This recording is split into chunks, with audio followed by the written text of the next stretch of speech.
Back now when the committee first convened earlier this afternoon at about 1 p.m. Eastern.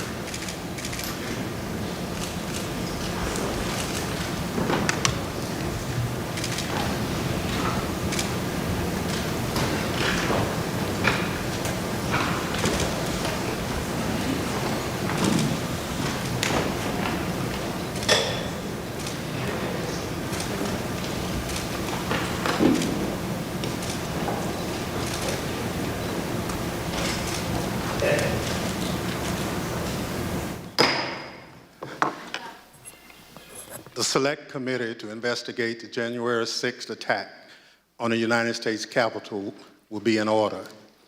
Without objection, the chair is authorized to declare the committee in recess at any point. Pursuant to House Deposition Authority Regulation 10, the chair announces the committee's approval to release the deposition material presented during today's hearing. Good afternoon, and may God bless the United States of America. 4 months ago, this committee started to present our findings to you, the American people. From the beginning, we understood that some people watching those proceedings would wrongly assume that the committee's investigation was a partisan exercise. That's why I asked those who were skeptical of our work to simply listen to the evidence, to hear the testimony with an open mind, and to let the facts speak for themselves before reaching any judgment. Over the course of these hearings, the evidence has proven that there was a multi-part plan led by former President Donald Trump to overturn the 2020 election. Donald Trump lost his bid for re-election, as shown from the testimony of some of the president's closest allies and advisors. Donald Trump knew he lost. Despite this knowledge, Donald Trump went to court to contest the 2020 election, and he lost in court. The Electoral College met and declared Joe Biden the winner, yet Donald Trump continued to pull out all the stops in his attempt to stay in power.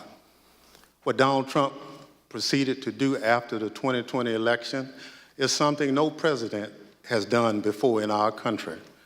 In a staggering betrayal of his oath, Donald Trump attempted a plan that led to an attack on a pillar of our democracy. It's still hard to believe. But the facts and testimony are clear, consistent, and undisputed. How do we know this? How have we been able to present such a clear picture of what took place? Because of the testimony we've heard and that we have presented to you through these proceedings, because of the documentary evidence we've gathered and also made available directly to you, the American people. When you look back at what has come out through this committee's work, the most striking fact is that all this evidence comes almost entirely from Republicans. The evidence that has emerged did not come from Democrats or opponents of Donald Trump. Instead, look at who's written and testified and produced evidence. Who has that been? Aides who've worked loyally for Donald Trump for years, Republican state officials and legislators, Republican electors, the chairwoman of the Republican National Committee, political professionals who worked at the highest levels of the Trump campaign, Trump appointees who served in the most senior positions in the Justice Department, President Trump's staff and closest advisors in the White House, members of the President Trump's family, his own White House counsel. I've served in Congress a long time. I can tell you it's tough for any congressional investigation to obtain evidence like what we've received, least of all such a detailed view into a president's inner circle. And I want to be clear, not all these witnesses were thrilled to talk to us. Some put up quite a fight, but ultimately, the vast majority cooperated with our investigation. And what we've shown you over the last 4 months has been centered on the evidence that has come overwhelmingly from Republican witnesses. So I say to you again, as I did in June, this investigation is not about politics. It's not about party. It's about the facts, plain and simple. And it's about making sure our government functions under the rule of law as our Constitution demands. Today, as in previous proceedings, my colleagues and I will present new evidence. That includes new testimony from additional Republicans who served in the Trump administration, never before seen footage of congressional leaders on January 6th working to coordinate the response to the violence and ensure the people's business went forward. New materials produced to the committee by the Secret Service, details about the ongoing threat to American democracy. Today's proceeding will also be grounded in the facts, but it won't look exactly like all our other hearings. We'll also take a step back and look at the evidence in a broader context, providing a summary of key facts we've uncovered. Facts relevant to former President Trump's state of mind, about his motivation, and about his intent. What did President Trump know? What was he told? What was his personal and substantial role in the multi-part plan to overturn the election? For those of you who've watched our prior hearings, some of this evidence will look familiar. For those of you tuning in for the first time, we'll summarize some of the most important facts, and we'll urge you to go online and watch our hearing in full. There's one more difference about today. Pursuant to the notice circulated prior to today's proceedings, we are convened today not as a hearing, but as a formal committee business meeting, so that in addition to presenting evidence, we can potentially hold a committee vote on further investigative action based upon that evidence. Before we get to that evidence, I'd recognize our distinguished Vice Chair, Ms. Cheney of Wyoming, for any opening statement she'd care to offer. Thank you very much, Mr. Chairman. Much has happened since our last public hearing on July 21st. As the chairman mentioned, we've received new and voluminous documentation from the Secret Service, which we continue to analyze. We've received new witness testimony, including about efforts to obstruct our investigation and conceal key facts. And according to public reporting, the Department of Justice has been very active in pursuing many of the issues identified in our prior hearings.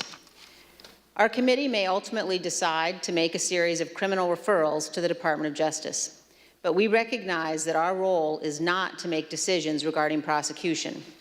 The preamble to our Constitution recites among its purposes to, quote, establish justice.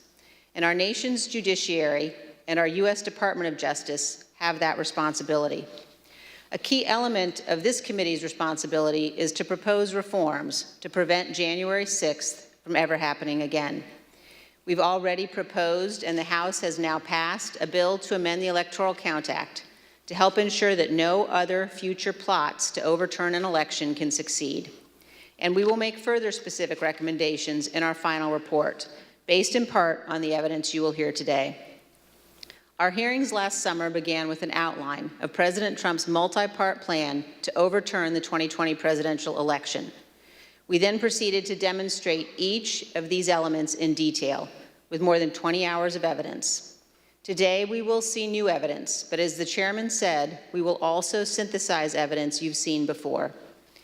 The vast weight of evidence presented so far has shown us that the central cause of January 6th was one man, Donald Trump, whom many others followed.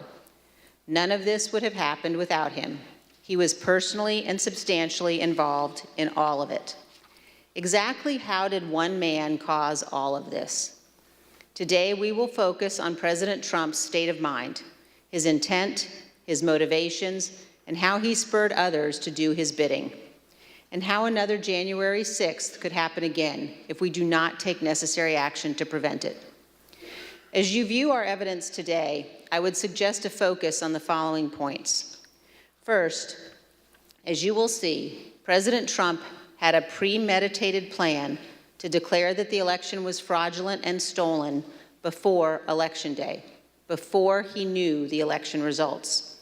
He made his stolen election claims on election night against the advice of his campaign without any evidence in hand. Then, over the next 2 months, he sought to find those who would help him invent and spread lies about the widespread fraud. Many of those who stepped forward to help, including Rudy Giuliani, knew they never had real evidence sufficient to change the election results. And on the evening of January 5th, they admitted they were still trying to find that phantom evidence. Of course, as a result of making intentionally false claims of election fraud, Mr. Giuliani's license to practice law has now been suspended. Second, please recognize that President Donald Trump was in a unique position, better informed about the absence of widespread election fraud than almost any other American. President Trump's own campaign experts told him that there was no evidence to support his claims. His own Justice Department appointees investigated the election fraud claims and told him point blank they were false. In mid-December 2020, President Trump's senior advisors told him the time had come to concede the election. Donald Trump knew the courts had ruled against him. He had all of this information, but still he made the conscious choice to claim fraudulently that the election was stolen, to pressure state officials to change election results, to manufacture fake electoral slates, to attempt to corrupt our Department of Justice, to summon tens of thousands of supporters to Washington. Knowing that they were angry, knowing that some of them were armed, he sent them to the Capitol. Then, as the riot was underway, he incited his supporters to further violence by publicly condemning his vice president. And then he refused for hours to disband his rioting supporters and instruct them to leave the Capitol, even when he was begged repeatedly to do so. None of this is normal or acceptable or lawful in our republic. Third, please consider today who had a hand in defeating President Trump's efforts to overturn the election. Vice President Pence, Bill Barr, Jeff Rosen, and others at the Department of Justice, state Republican officials, White House staff who blocked proposals to mobilize the military to seize voting machines and run new elections, our Capitol Police, aided by the Metropolitan Police, other federal law enforcement, and our National Guard, who arrived later in the afternoon. All of these people had a hand in stopping Donald Trump. This leads us to a key question. Why would Americans assume that our Constitution and our institutions in our republic are invulnerable to another attack? Why would we assume that those institutions will not falter next time? A key lesson of this investigation is this: our institutions only hold when men and women of good faith make them hold, regardless of the political cost. We have no guarantee that these men and women will be in place next time. Any future president inclined to attempt what Donald Trump did in 2020 has now learned not to install people who could stand in the way. And also, please consider this: the rulings of our courts are respected and obeyed because we as citizens pledge to accept and honor them. Most importantly, our president, who has a constitutional obligation to faithfully execute the laws, swears to accept them. What happens when the president disregards the court's rulings as illegitimate, when he disregards the rule of law? That, my fellow citizens, breaks our republic. Finally, as you view the evidence today, also consider this. President Trump knew from unassailable sources that his election fraud claims were false. He admitted he had lost the election. He took actions consistent with that belief. Claims that President Trump actually thought the election was stolen are not supported by fact and are not a defense. There is no defense that Donald Trump was duped or irrational. No president can defy the rule of law and act this way in a constitutional republic, period. Mr. Chairman, our nation's federal judges are sworn to do impartial justice, to preserve our Constitution and preserve our Union. Dozens of these judges have been addressing January 6th cases, and many have given us plain, unmistakable warnings about the direction of our republic. Let me read from one judge's statement given at a recent sentencing hearing. Quote, "High-ranking members of Congress and state officials who know perfectly well the claim of fraud was and is untrue, and that the election was legitimate, are so afraid of losing their power they won't say so. It has to be crystal clear that it is not patriotism, it is not standing up for America, to stand up for one man who knows full well that he lost, instead of the Constitution he was trying to subvert." Mr. Chairman, the violence and lawlessness of January 6th was unjustifiable. But our nation cannot only punish the foot soldiers who stormed our Capitol. Those who planned to overturn our election and brought us to the point of violence must also be accountable. With every effort to excuse or justify the conduct of the former president, we chip away at the foundation of our republic. Indefensible conduct is defended, inexcusable conduct is excused. Without accountability, it all becomes normal, and it will recur. So as we watch the evidence today, please consider where our nation is in its history. Consider whether we can survive for another 246 years. Most people in most places on earth have not been free. America is an exception. And America continues only because we bind ourselves to our founders' principles, to our Constitution. We recognize that some principles must be beyond politics, inviolate, and more important than any single American who has ever lived. Thank you, Mr. Chairman. I yield back. Without objections, the chair recognizes the gentlewoman from California, Ms. Lofgren, for an opening statement. Thank you, Mr. Chairman. Very shortly after the election, we begin this meeting by returning to election night, November 3rd, 2020. As the chairman noted, we've previously presented testimony about how the election results were expected to come in that night. In certain states, ballots cast by mail before Election Day would be counted only after the polls closed that evening. That meant that election results would not be known for some time. Although President Trump's campaign manager, Bill Stepien, House Republican leader Kevin McCarthy, and Jared Kushner had advised Donald Trump to encourage mail-in voting by Republicans, President Trump did not do so. Yeah, I just remember generally, you had people arguing that we had a very, very robust get out the vote effort and that, mail-in ballots could be a good thing for us if we looked at it correctly.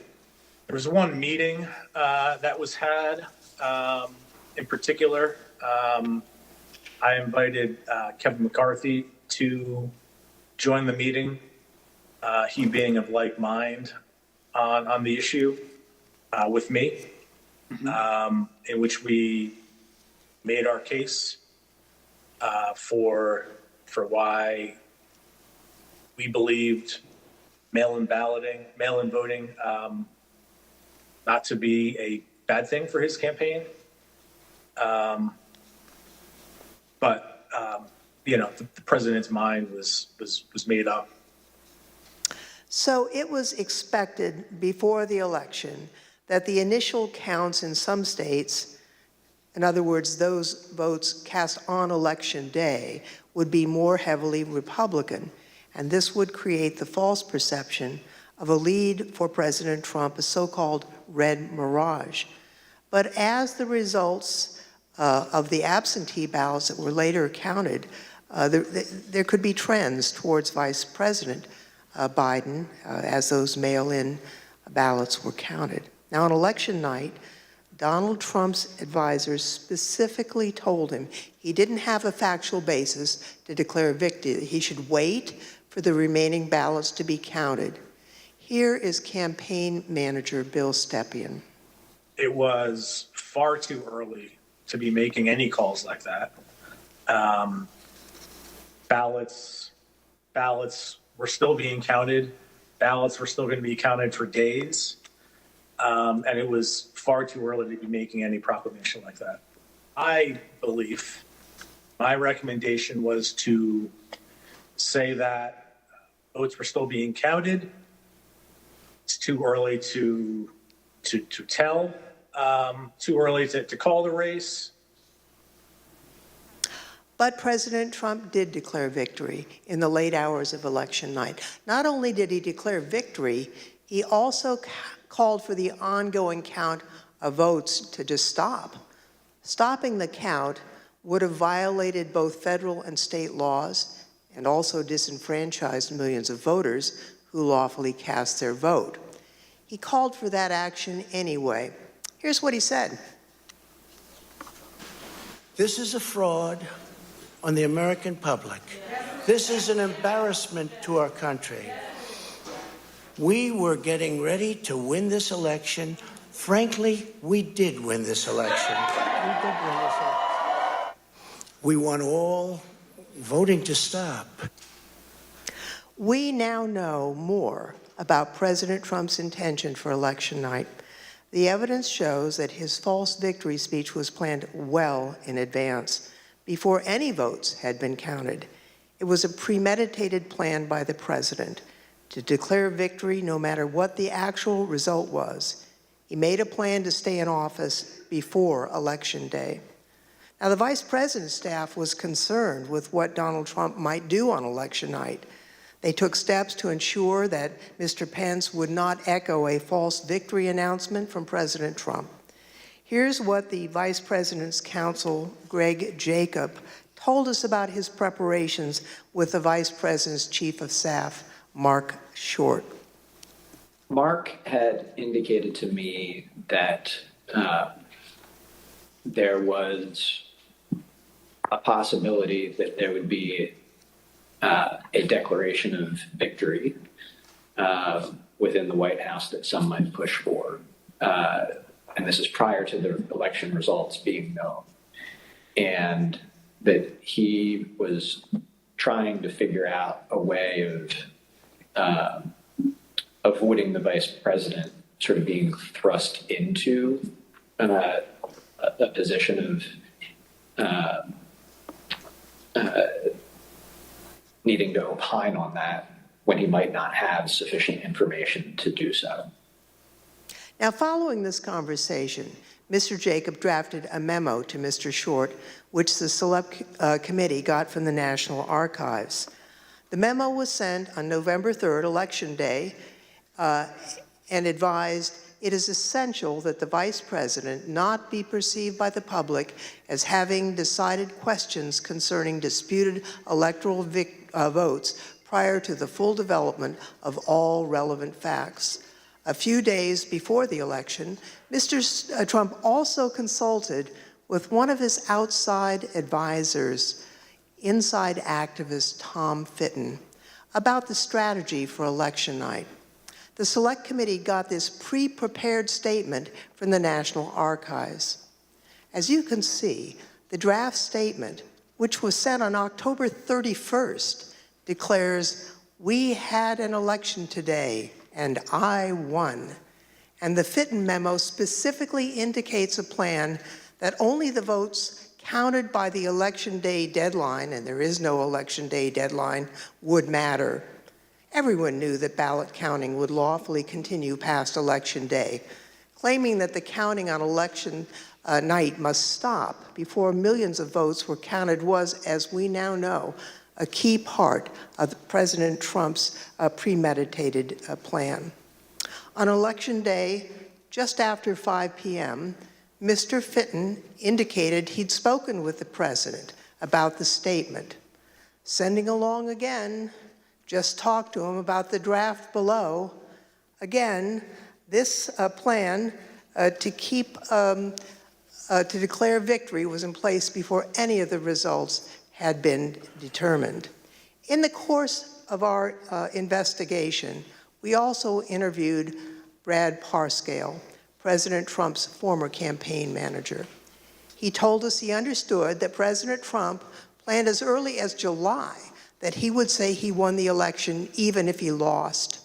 And just a few days before the election, Steve Bannon, a former Trump chief White House strategist and outside advisor to President Trump, spoke to a group of his associates from China and said this.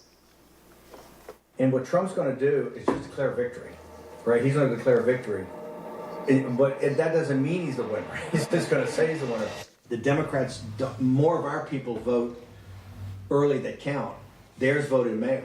And so they're going to have a natural disadvantage, and Trump's going to take advantage of it. That's our strategy. He's going to declare himself a winner. So when you wake up Wednesday morning, it's going to be a firestorm. Also, if Trump is losing by 10 or 11 o'clock at night, it's going to be even crazier. No, because he's going to sit right there and say they stole it. Agree. I'm directing the Attorney General to shut down all ballot places in all 50 states. It's going to be no. He's not going out easy. If Biden's winning, Trump is going to do some crazy shit. As you know, Mr. Bannon refused to testify in our investigation. He's been convicted of criminal contempt of Congress, and he's awaiting sentencing.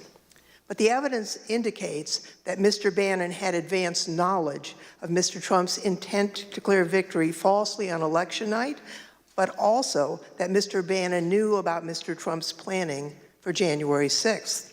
Here's what Bannon said on January 5th. All hell is going to break loose tomorrow. It's all converging, and now we're on, as they say, the point of attack, right? The point of attack tomorrow. I'll tell you this. It's not going to happen like you think it's going to happen, okay? It's going to be quite extraordinarily different. And all I can say is strap in. You have made this happen, and tomorrow it's game day. So strap in. Let's get ready. Another close associate of Donald Trump apparently knew of Mr. Trump's intentions as well. Now, Roger Stone is a political operative with a reputation for dirty tricks. In November 2019, he was convicted of lying to Congress and other crimes and sentenced to more than 3 years in prison. He's also a longtime advisor to President Trump and was in communication with President Trump throughout 2020. Mr. Trump pardoned Roger Stone on December 23rd, 2020.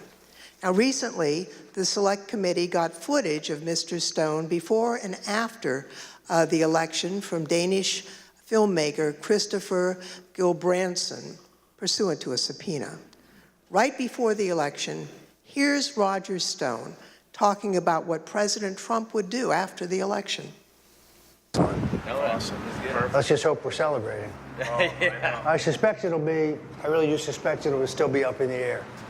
But when that happens, the key thing to do is to claim victory. Possession is 9/10 of the law. No, we won. Fuck you. Sorry, over. We won. Yeah. You're wrong. Fuck you. ABC. I said, fuck the Lord, and let's get right to the violence. That's what I'm doing. It's no point. Time to start smashing pumpkins, if you know what I mean.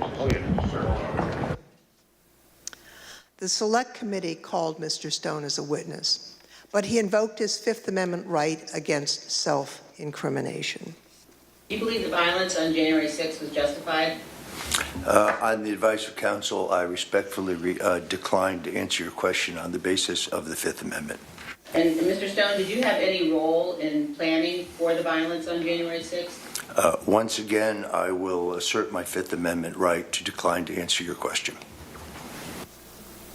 Although we don't yet have all the relevant records of Roger Stone's communications, even Stone's own social media posts acknowledge that he spoke with Donald Trump on December 27th as preparations for January 6th were underway. In this post, you can see how Roger Stone talked about his conversations with President Trump. He wrote, "I also told the president exactly how he can appoint a special counsel with full subpoena power to ensure those who are attempting to steal the 2020 election through voter fraud are charged and convicted, and to ensure Donald Trump continues as our president." As we know by now, the idea for a special counsel was not just an idle suggestion. It was something President Trump had actually tried to do earlier that month. We know that Roger Stone was at the Willard Hotel on January 5th and 6th, and we know from other witness testimony that President Trump asked his chief of staff, Mark Meadows, to speak with Roger Stone and General Michael Flynn that night. In addition to his connection to President Trump, Roger Stone maintained extensive direct connections to two groups responsible for violently attacking the Capitol, the Oath Keepers and the Proud Boys. Individuals from both of these organizations have been charged with the crime of seditious conspiracy. Now, what is seditious conspiracy? It is a conspiracy to use violent force against the United States, to oppose the lawful authority of the United States. Multiple associates of Roger Stone from both the Oath Keepers and the Proud Boys have been charged with this crime. Close associates of Roger Stone, including Joshua James, have pled guilty to this crime. We know that at least 7 Oath Keepers who have been criminally charged provided personal security for Roger Stone or were seen with him on January 6th or in the weeks leading up to January 6th. For example, Joshua James, the leader of the Alabama Oath Keepers, provided security for Roger Stone and was with him on January 5th. This is the picture of the two together on January 5th. James entered the Capitol on January 6th. He assaulted a police officer. Earlier this year, he pled guilty to seditious conspiracy and obstruction of Congress.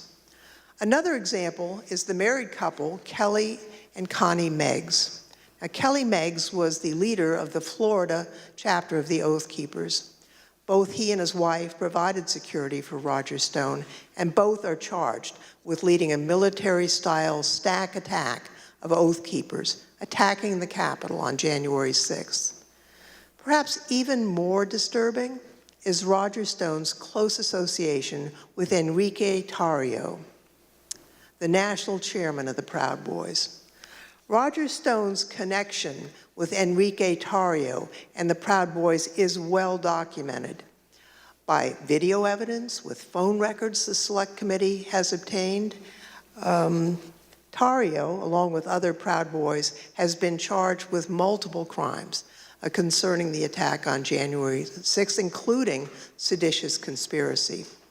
During the attack, Tarrio sent a message to other Proud Boys claiming, "We did that." He also visited the White House on December 12th. Later that day, he posted a disturbing video claiming credit for the attack. This video, posted on January 6th, was apparently created prior to the attack.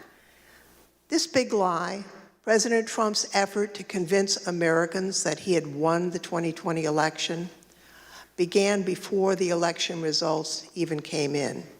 It was intentional, it was premeditated, it was not based on election results or any evidence of actual fraud affecting the results or any actual problems with voting machines. It was a plan concocted in advance to convince his supporters that he won. And the people who seemingly knew about that plan in advance would ultimately play a significant role in the events of January 6th. Mr. Chairman, I yield back. Gentlewoman yields back. The chair recognizes the gentleman from Illinois, Mr. Kinzinger, for an opening statement. Thank you, Mr. Chairman. Very shortly after the election, the Trump campaign recognized that they had likely lost the election, and they informed Donald Trump of that fact. Even before the networks called the race for President Biden on November 7th, his chances of pulling out a victory were virtually non-existent, and President Trump knew it. Do you know if anybody ever told the president that he had lost and that there wasn't a chance of him winning? I know that the president, when the networks called it, of course, he was informed about the network decision. That afternoon, at some point, myself and a handful of other folks went over and sat down with the president and communicated that the odds of us prevailing in legal challenges were very small. You know, after the election, as of November 7th, in your judgment, what were the chances of President Trump winning the election? After that point? Yes. None. At times, President Trump acknowledged the reality of his loss. Although he publicly claimed that he had won the election, privately he admitted that Joe Biden would take over as president. Here's a few examples of that. So we're in the Oval and there's a discussion going on. And the president says, I think it could have been Pompeo, but he says words to the effect of, yeah, we lost, we need to let that issue go to the next guy, meaning President Biden. I remember maybe a week after the election was called, I popped into the Oval just to give the president the headlines and see how he was doing. And he was looking at the TV and he said, "Can you believe I lost to this effing guy?" Mark raised it with me on the 18th. And so following that conversation, we're the motorcade ride driving back to the White House. And I said, does the president really think that he lost? And he said, a lot of times he'll tell me that he lost, but he wants to keep fighting it. And he thinks that there might be enough to overturn the election, but he pretty much has acknowledged that he's lost. Knowing that he had lost and that he had only weeks left in office, President Trump rushed to complete his unfinished business. One key example is this. President Trump issued an order for large-scale U.S. troop withdrawals. He disregarded concerns about the consequences for fragile governments on the front lines of the fight against ISIS and al-Qaeda terrorists. Knowing he was leaving office, he acted immediately and signed this order on November 11th, which would have required the immediate withdrawal of troops from Somalia and Afghanistan, all to be complete before the Biden inauguration on January 20th. As you watch these clips, recall that General Keith Kellogg was the National Security Advisor to the Vice President and had served as Chief of Staff to the National Security Council for President Trump. And General Milley was the chairman of the Joint Chiefs of Staff at the Pentagon. Are you familiar with a memo that the president reportedly signed on November 11th, 2020, ordering that troops be withdrawn from Afghanistan and Somalia? Yes. So I think you might have seen some things where there's a memo or something from Johnny McEntee to Douglas McGregor. It says, here's your task to get U.S. forces out of Somalia, get U.S. forces out of Afghanistan. When you first interviewed and met Colonel Douglas McGregor, is it fair to say you discussed this decision of withdrawing from Somalia and Afghanistan, correct? Yeah, I'm sure that was part of it, yeah. And that was the position that he was taking over there was senior advisor to the Secretary of Defense, is that correct? Yes. So on that same day, just so I'm clear, he responded back to you that they, meaning DOD leadership, was not going to take any of those steps without an order. Without a directive, yeah. I explained in language that should be in the order while I was in the meeting with McEntee. And this was my answer to him. I said, if you want this to happen, or the president wants this to happen, he's got to write an order. So you never wrote this down in any capacity? Well, I sketched on a piece of paper for him some key statements. The president directs. Yeah. This is, what's the right word, boilerplate language? Who within his office drafted the order? It was myself and one of my assistants. McEntee duly types it up, brings it in to the president. President signs it, and boom, it's over, faxed over, or emailed, scanned over to Caspito, delivers it to me. Was it by auto pen or was it the president himself signing it? It was the president. And who obtained that signature? I did. It is odd. It is non-standard. It is potentially dangerous. I personally thought it was militarily not feasible nor wise. And I proceeded to tell the PPO and proceeded to tell McGregor that if I ever saw anything like that, I would do something physical. Because I thought what that was done was a tremendous disservice to the nation. And by the way, that was a very, very contested issue. There were people who did not agree with getting out of Afghanistan. I appreciate their concerns. An immediate departure that memo said would have been catastrophic. It's the same thing what President Biden went through. It would have been a debacle. Keep in mind, the order was for an immediate withdrawal. It would have been catastrophic. And yet, President Trump signed the order. These are the highly consequential actions of a president who knows his term will shortly end. At the same time that President Trump was acknowledging privately that he had lost the election, he was hearing that there was no evidence of fraud or irregularities sufficient to change the outcome. I remember a call with Mr. Meadows, where Mr. Meadows was asking me what I was finding and if I was finding anything. And I remember sharing with him that we weren't finding anything that would be sufficient to change the results in any of the key states. When was that conversation? Probably in November, mid to late November. I think it was before my child was born. And what was Mr. Meadows' reaction to that information? I believe the words he used were, "So there's no there." It would be our job to track it down and come up dry because the allegation didn't prove to be true.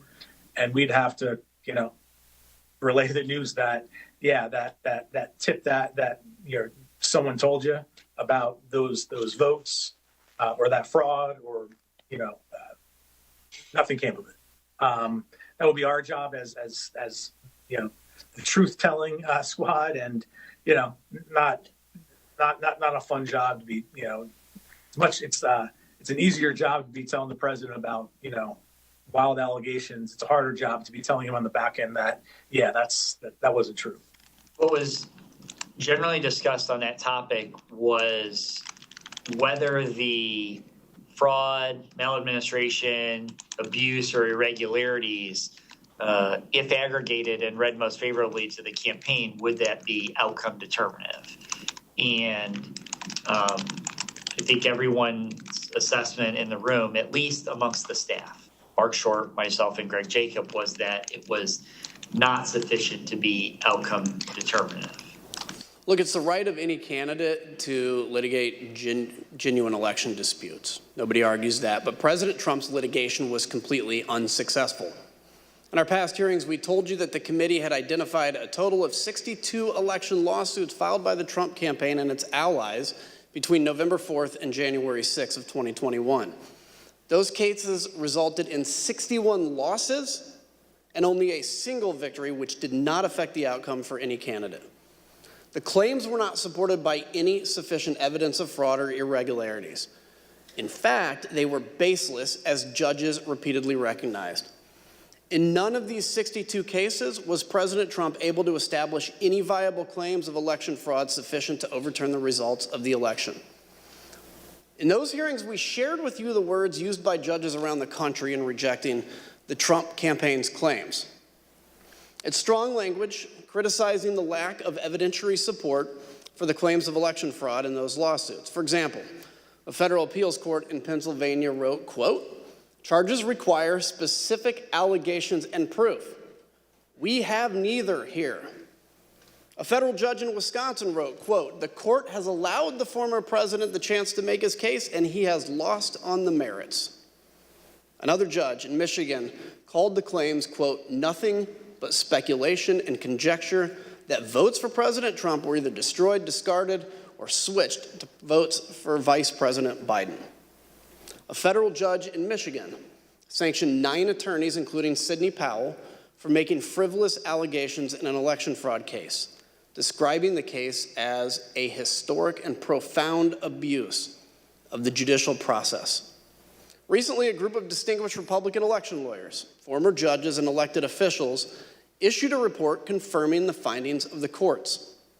In their report entitled "Lost, Not Stolen," these prominent Republicans analyzed each election challenge and concluded this: Donald Trump and his supporters failed to present evidence of fraud or inaccurate results significant enough to invalidate the results of the 2020 presidential election. On December 11th, Trump's allies lost a lawsuit in the U.S. Supreme Court that he regarded as his last chance at success in the courts. A newly obtained Secret Service message from that day shows how angry President Trump was about the outcome. Quote, "Just FYI, POTUS is pissed.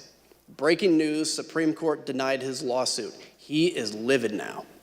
Cassidy Hutchison, an aide to Chief of Staff Mark Meadows, was present for that conversation and described it in this way. This is the day that the Supreme Court had rejected that case. Mr. Meadows and I were in the White House residence at a Christmas reception. And as we were walking back from the Christmas reception that evening, the president was walking out of the Oval Office, so we crossed paths in the Rose Garden colonnade. The president was fired up about the Supreme Court decision. And so I was standing next to Mr. Meadows, but I stepped back, so I was probably 2-3 feet catty corner from him, diagonal from him. The president's just raging about the decision and how it's wrong and why didn't we make more calls, and just this typical anger outburst at this decision. And the president said, he had said something to the effect of, "I don't want people to know we lost, Mark. This is embarrassing. Figure it out. We need to figure it out. I don't want people to know that we lost." Our country is a country of laws where every person, including the president, must follow the law and respect the judgment of our courts. President Trump's closest advisors held that view both then and now. Well, do you believe the president should abide by the rulings of the courts? Oh, yes, we should all comply with the law at all times to the best of our ability, every one of us. So once the courts had ruled and the Electoral College had met, the election was over in your view? Yes, I think I've said previously that when the vice president made the certification and the litigation was complete, it was complete. When the Electoral College met on the 14th? Yes, as of December 14th, is that right? I think that's the right date, yes. I assume, Pat, that you would agree the president is obligated to abide by the rulings of the courts. Of course. And I assume you also would... Everybody is obligated to abide by rules, of course. And I assume you also would agree the president has a particular obligation to take care that the laws be faithfully executed. That is one of the president's obligations, correct. Ivanka, do you believe the president's obligated to abide by the rulings of the courts? I do. By mid-December of 2020, President Trump's senior staff were attempting to persuade him to concede the election outcome.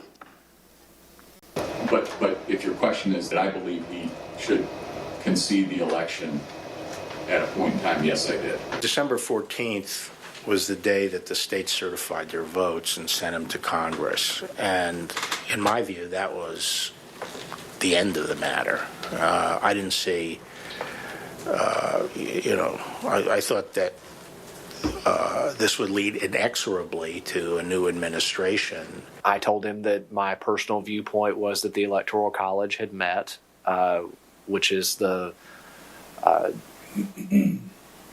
system that our country is set under to elect a president and vice president. And I believed at that point that the means for him to pursue litigation was probably closed. And do you recall what his response, if any, was? He disagreed.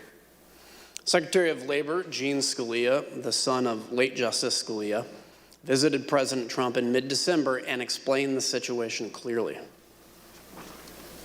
And so I had put a call into the president. I might have called on the 13th. We spoke, I believe, on the 14th, in which I conveyed to him that I thought that it was time for him to acknowledge that President Biden had prevailed in the election. But I communicated to the president that when that legal process is exhausted and when the electors have voted, that's the point at which that outcome needs to be expected. I told him that I did believe, yes, that once those legal processes were run, if fraud had not been established, that had affected the outcome of the election, that unfortunately I believed that what had to be done was concede the outcome. Not only did the courts reject President Trump's fraud and other allegations, his Department of Justice appointees, including Bill Barr, Jeffrey Rosen, and Richard Donahue, did as well. President Trump knew the truth. He heard what all his experts and senior staff were telling him. He knew he had lost the election, but he made the deliberate choice to ignore the courts, to ignore the Justice Department, to ignore his campaign leadership, to ignore senior advisors, and to pursue a completely unlawful effort to overturn the election. His intent was plain: ignore the rule of law and stay in power. Mr. Chairman, I yield back. Gentleman yields back. The chair recognizes the gentlewoman from Virginia, Ms. Luria. Thank you, Mr. Chairman. Mid-December was a turning point. President Trump made a decision, a choice, to ignore the courts and his advisors and to push forward to overturn the election. His efforts to overturn the election were not random or disconnected. Rather, they were part of a coordinated, multi-part plan to ensure that he stayed in power. Donald Trump was the driver behind each part of this plan. He was personally and directly involved. Of course, a key element of the plan was continuing to convince tens of millions of Americans that he did not, in fact, lose. Again, he did this even though his own campaign advisors and his Justice Department officials told him his claims of fraud were wrong. In this video, you'll see that even when top law enforcement officials told the president his election fraud claims were false, he still repeated the claims in the days and weeks that followed. Sometimes, even the very next day. I specifically raised the Dominion voting machines, which I found to be among the most disturbing allegations. Disturbing in the sense that I saw absolutely zero basis for the allegations. I told them that it was crazy stuff, and they were wasting their time on that. And it was doing a grave disservice to the country. We have a company that's very suspect. Its name is Dominion. With the turn of a dial or the change of a chip, you can press a button for Trump and the vote goes to Biden. What kind of a system is this? We definitely talked about Antrim County again. That was sort of done at that point because the hand recount had been done and all of that. But we cited back to that to say, you know, this is an example of what people are telling you and what's being filed in some of these court filings that are just not supported by the evidence. And this is the problem. The problem is people keep telling you these things and they turn out not to be true. In addition, there is the highly troubling matter of Dominion voting systems. In one Michigan county alone, 6,000 votes were switched from Trump to Biden, and the same systems are used in the majority of states in our country. I went into this and would, tell them how crazy some of these allegations were and how ridiculous some of them were. I'm talking about some of them like, more absentee votes were cast in Pennsylvania than there were absentee ballots requests. Stuff like that was just easy to blow up. There was never an indication of interest in what the actual facts were. There were more votes than there were voters. Think of that. You had more votes than you had voters. That's an easy one to figure.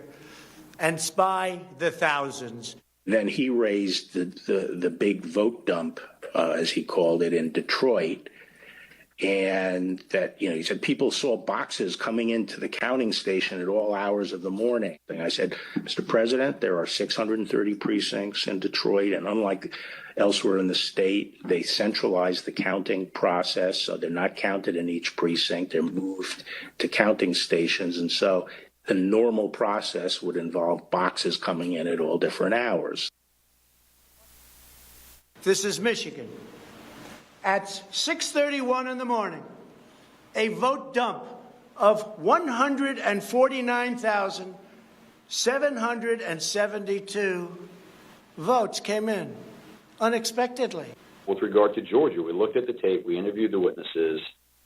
There is no suitcase. The president kept fixating on this suitcase that supposedly had fraudulent ballots and that the suitcase was rolled out from under the table. And I said, no, sir, there is no suitcase. You can watch that video over and over. There is no suitcase. There is a wheeled bin where they carry the ballots, and that's just how they move ballots around that facility. There's nothing suspicious about that at all. Election officials pull boxes, Democrats, and suitcases of ballots out from under a table. You all saw it on television. Totally fraudulent. This happened over and over again, and our committee's report will document it. Purposeful lies made in public directly at odds with what Donald Trump knew from unassailable sources, the Justice Department's own investigations and his own campaign. Donald Trump maliciously repeated this nonsense to a wide audience over and over again. His intent was to deceive. President Trump's plan also involved trying to coerce government officials to change the election outcome in the states he lost. He personally reached out to numerous state officials and pressured them to take unlawful steps to alter the election results in those states. These actions, taken directly by the president himself, made it clear what his intentions were: to prevent the orderly transfer of power. We all recall, for example, President Trump's tape-recorded call with Georgia Secretary of State Brad Raffensperger. At the time this call occurred, President Trump had already been told repeatedly by the U.S. Justice Department, by his campaign, and by his advisors that his allegations of fraud in Georgia were false. So, look, all I want to do is this. I just want to find 11,780 votes, which is one more than we have, because we won the state. Look, we need only 11,000 votes. We have far more than that as it stands now. We'll have more and more. So what are we going to do here, folks? I only need 11,000 votes. Fellas, I need 11,000 votes. Give me a break.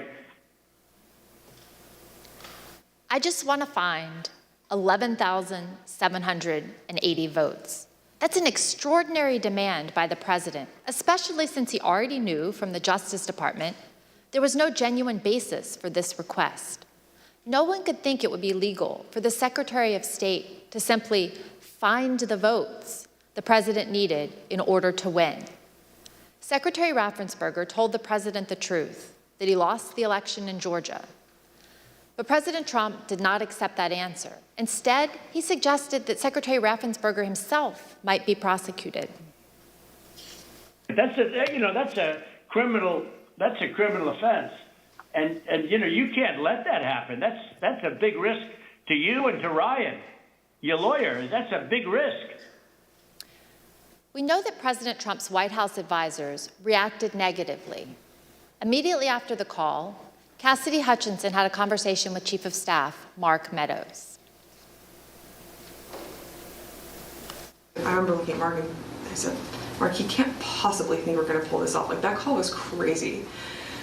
And he looked at me and just started shaking his head, and he was like, no, Cass, he knows it's over. He knows he lost, but we're going to keep trying. There's some good options out there still. We're going to keep trying. This call and other related activity is now the focus of an ongoing criminal investigation in Fulton County, Georgia. And Georgia is not the only state where President Trump tried to pressure state officials to change the results. He also attempted to pressure state officials in Arizona, Pennsylvania, and Michigan to change the results in those states as well. While President Trump was pressuring state officials, he was also trying to use the Department of Justice to change the election result. His top officials told him that there was no evidence to support his claims of fraud, but he didn't care. As he told them, just say the election was corrupt and leave the rest to me and the Republican congressmen. When these officials would not do what he said, President Trump embarked in an effort to install Jeff Clark as acting attorney general, solely because he would do what others in the department would not do. We know that Trump was doing so for a specific purpose, so Clark could corruptly employ the Justice Department's authority to help persuade the states to flip electoral votes. For example, when Richard Donahue and Jeff Rosen, both appointed by President Trump, learned of Mr. Clark's proposal, here's why they said they forcefully rejected it. And I recall toward the end saying, what you're proposing is nothing less than the United States Justice Department meddling in the outcome of a presidential election. But more importantly, this was not based on fact. This was actually contrary to the facts as developed by Department investigations over the last several weeks and months. So I responded to that, and for the department to insert itself into the political process this way, I think would have had grave consequences for the country. It may very well have spiraled us into a constitutional crisis. We know from our investigation that President Trump offered Jeff Clark the position of acting attorney general, and that Jeff Clark had decided to accept it. The only reason this ultimately did not happen is that the White House counsel and a number of Justice Department officials confronted the president in the Oval Office and threatened mass resignations. And then, and I said something to the effect of, you're going to have a huge personnel blowout within hours because you're going to have all kinds of problems with resignations and other issues. And that's not going to be in anyone's interest. The president ultimately relented only because the entire leadership of the Department of Justice, as well as his White House counsel, threatened to resign. Mr. Chairman, I yield back. Gentlewoman yields back. The chair recognizes the gentlewoman from Florida, Mrs. Murphy, for an opening statement. Thank you, Mr. Chairman. President Trump's efforts to unlawfully overturn the results of the 2020 election were not limited to the big lie and pressuring state officials and the Department of Justice officials. Another key part of the president's effort was a scheme to assemble fake electors to cast false electoral votes in the states that President Trump lost. This was something done not only with the president's knowledge, but also with his direct participation. Ronna McDaniel, chair of the Republican National Committee, testified before this committee that President Trump and his attorney, Dr. John Eastman, called her and asked her to arrange for the fake electors to meet and rehearse the process of casting their fake votes. When I received the call, again, I don't remember the exact date. It was from the White House switchboard, and it was President Trump who had contacted me. And did President Trump have anyone else on the line with him? He introduced me to a gentleman named John Eastman. So I vaguely remember him mentioning that he was a professor, and then essentially he turned the call over to Mr. Eastman, who then proceeded to talk about the importance of the RNC helping the campaign gather these contingent electors in case any of the legal challenges that were ongoing changed the result of any of the states. These fake electors were ultimately part of the president's plan to replace genuine Biden electors with Trump electors on January 6. As part of this plan, the false electoral slates were sent to the National Archives and to the Capitol.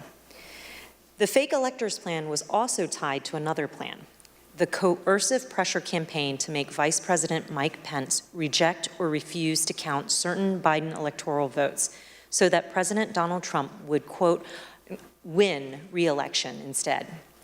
Here is what Vice President Pence has said about this scheme.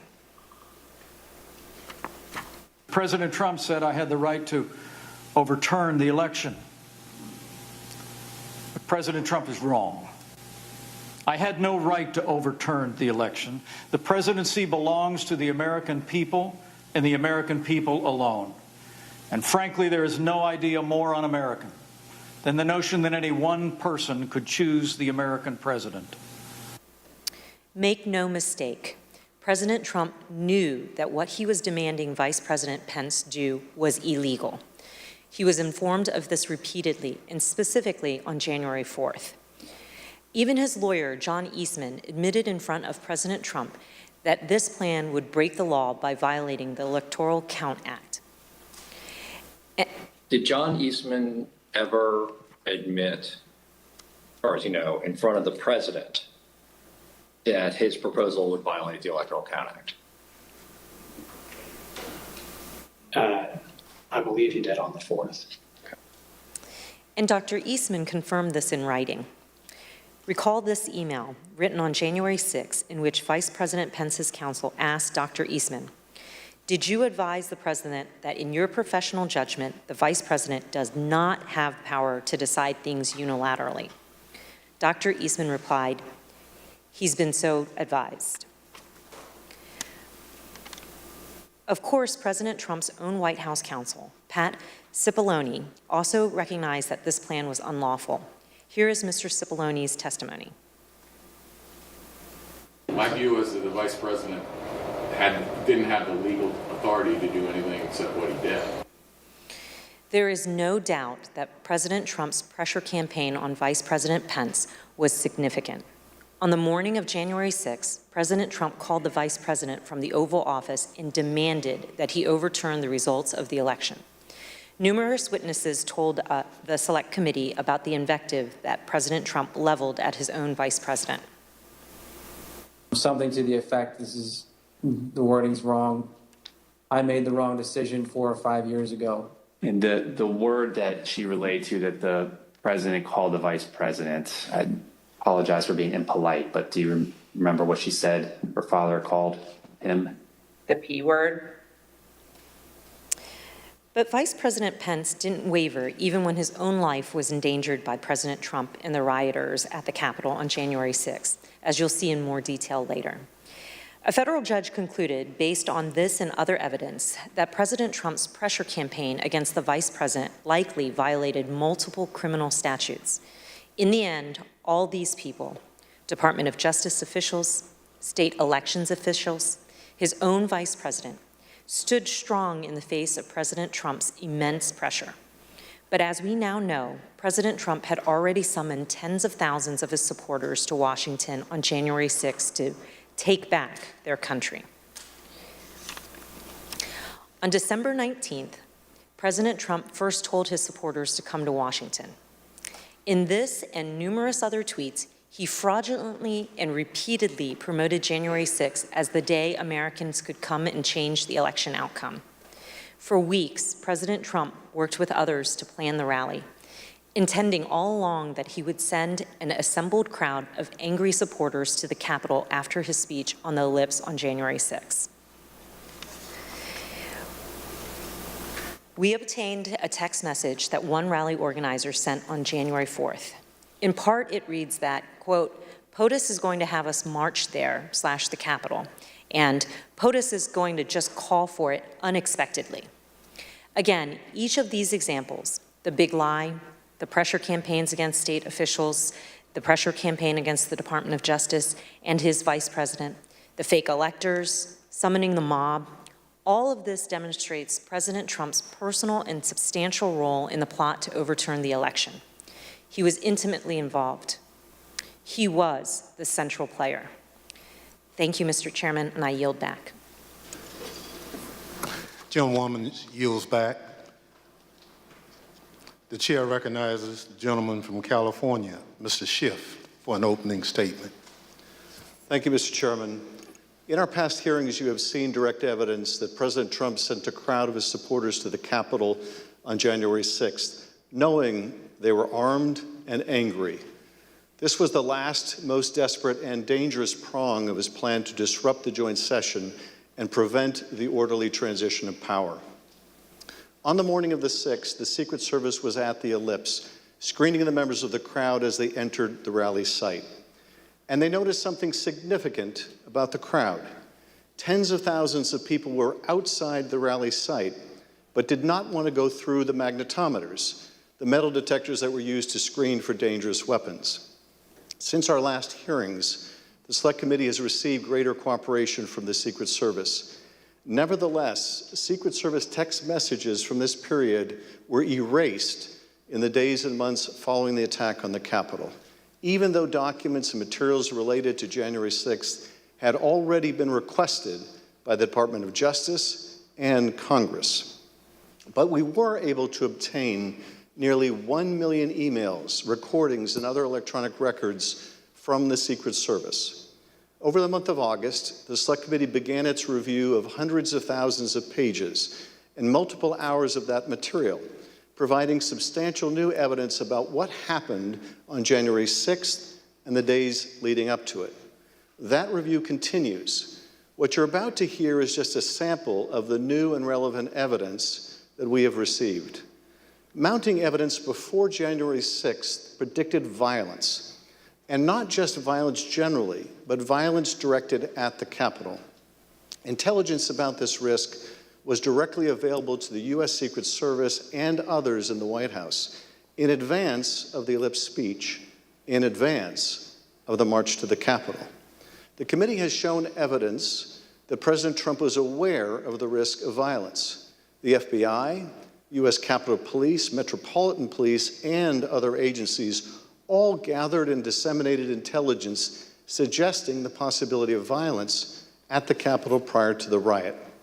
We're now going to show you just a sample of the evidence we have received. Days before January 6th, the President's senior advisors at the Department of Justice and FBI, for example, received an intelligence summary that included material indicating that certain people traveling to Washington were making plans to attack the Capitol. This summary noted online calls to occupy federal buildings, rhetoric about invading the Capitol building, and plans to arm themselves and to engage in political violence at the event. Other agencies were also hearing predictions suggesting possible violence at the Capitol. On a call with President Trump's White House National Security Staff in early January 2021, Deputy Secretary of Defense David Norquist had warned about the potential that the Capitol would be the target of the attack. Here's General Mark Milley, who was also present for this call, describing Deputy Secretary Norquist's warning. So during these calls, I only remember it in hindsight because he was almost like clairvoyant.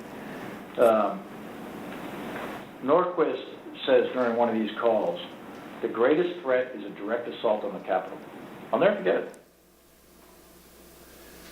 This email, for example, was an alert that the Secret Service received on December 24th with the heading, "Armed and Ready, Mr. President." According to the intelligence, multiple users online were targeting members of Congress, instructing others to march into the chambers on January 6th and make sure they know who to fear. In this report, received on December 26th, the Secret Service Field Office relayed a tip that had been received by the FBI. According to the source of the tip, the Proud Boys plan to march armed into D.C. They think that they will have a large enough group to march into D.C. armed, the source reported, and will outnumber the police so they can't be stopped. The source went on to say, their plan is to literally kill people. Please take this tip seriously and investigate further. The source also made clear that the Proud Boys had detailed their plans on multiple websites, like the Donald.win. Let's pause here. The Secret Service had advance information more than 10 days beforehand regarding the Proud Boys' planning for January 6th. We know now, of course, that the Proud Boys and others did lead the assault on our Capitol building.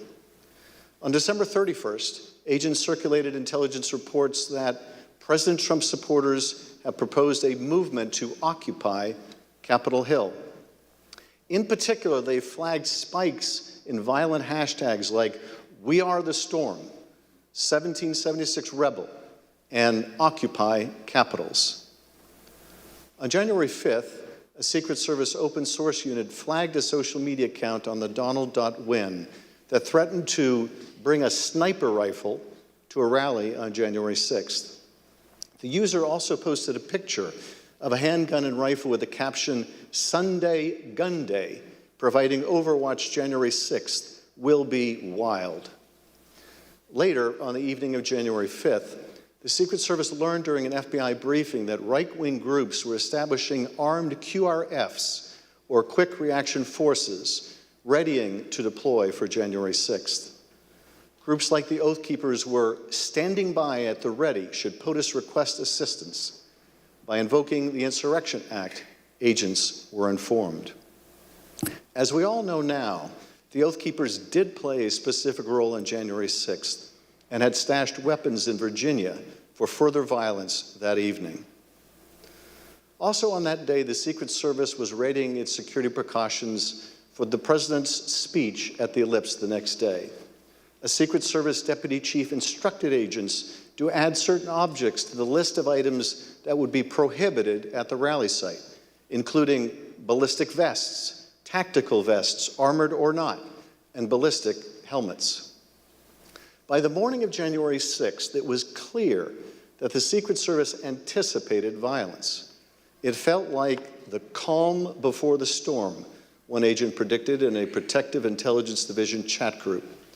Another remarked how agents were watching the crazies on live stream. By 9:09 that morning, the Secret Service could also see that many rally-goers were assembled outside the security perimeter. One agent emailed, possibly because they have stuff that couldn't come through, would probably be an issue with this crowd. Just a thought.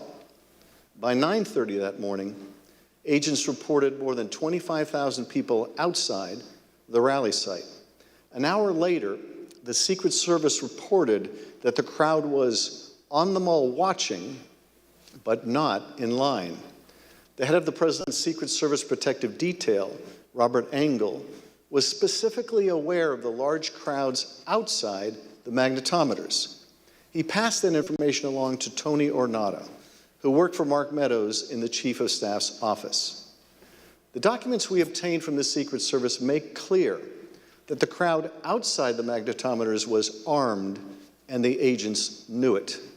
Take a look at what they were seeing and hearing on the ground. One report from the rally site at 7:58 a.m. said, some members of the crowd are wearing ballistic helmets, body armor, carrying radio equipment, and military-grade backpacks. Another, from 9:30 a.m., said that there were possibly OC spray, meaning pepper spray, and or plastic riot shields. At 11:23 a.m., agents also reported possible armed individuals, one with a Glock, one with a rifle. Over the next hour, agents reported possible man with a gun reported, confirmed pistol on hip located in a tree, and one detained at 14th and I Street Northwest. Individual had an assault rifle on his person. Minutes before President Trump began his speech, members of the Federal Protective Service, an agency tasked with protecting federal buildings, were alerted about an arrest of a protester with a gun on his waistband. And during the speech, the weapons-related arrests continued. At 12:13 p.m., United States Park Police arrested a man with a rifle in front of the World War II memorial. These agents remarked on the number of weapons that had been seized that day, speculating that the situation could get worse. With so many weapons found so far, you wonder how many are unknown, one agent wrote at 12:36 p.m., could be sporty after dark. At 12:47 p.m., another agent responded, no doubt, the people at the Ellipse said they are moving to the Capitol after the POTUS speech.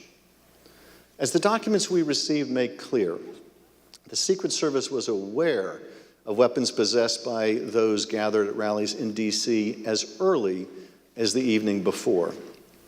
Take this document, for instance, which details multiple arrests in the crowds demonstrating on January 5th. Those arrests were for weapons offenses, handguns, high-capacity feeding devices, ammunition.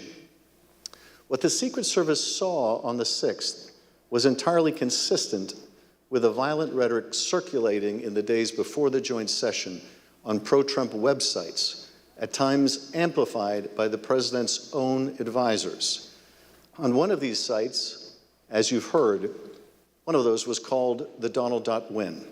The Select Committee has obtained a text message that Jason Miller, a senior communications advisor, sent to Mark Meadows less than a week before January 6th. I got the base fired up, he wrote in all caps. He sent a link to this page on the Donald.win. The linked web page had comments about the joint session of Congress on January 6th. Take a look at some of those comments. Gallows don't require electricity. If the filthy commie maggots try to push their fraud through, there will be hell to pay. Our lawmakers in Congress can leave one of two ways. One, in a body bag. Two, after rightfully certifying Trump the winner. Mr. Miller claimed that he had no idea about the hundreds of comments like these in the link that he sent to Mark Meadows. If I had seen something like that, I probably would have flipped it to someone at the White House. Or if I had seen something of that nature, I would have said, we got to flag this for Secret Service or something of that nature. But the Trump administration was aware of this type of violent rhetoric prior to January 6th. In fact, as we have seen, the Secret Service and other agencies knew of the prospect of violence well in advance of the president's speech at the Ellipse. Despite this, certain White House and Secret Service witnesses previously testified that they had received no intelligence about violence that could have potentially threatened any of the protectees on January 6th, including the vice president.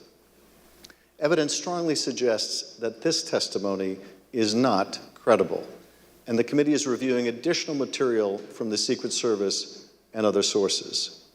The Secret Service was monitoring this kind of online activity and was sharing and receiving the results of that effort.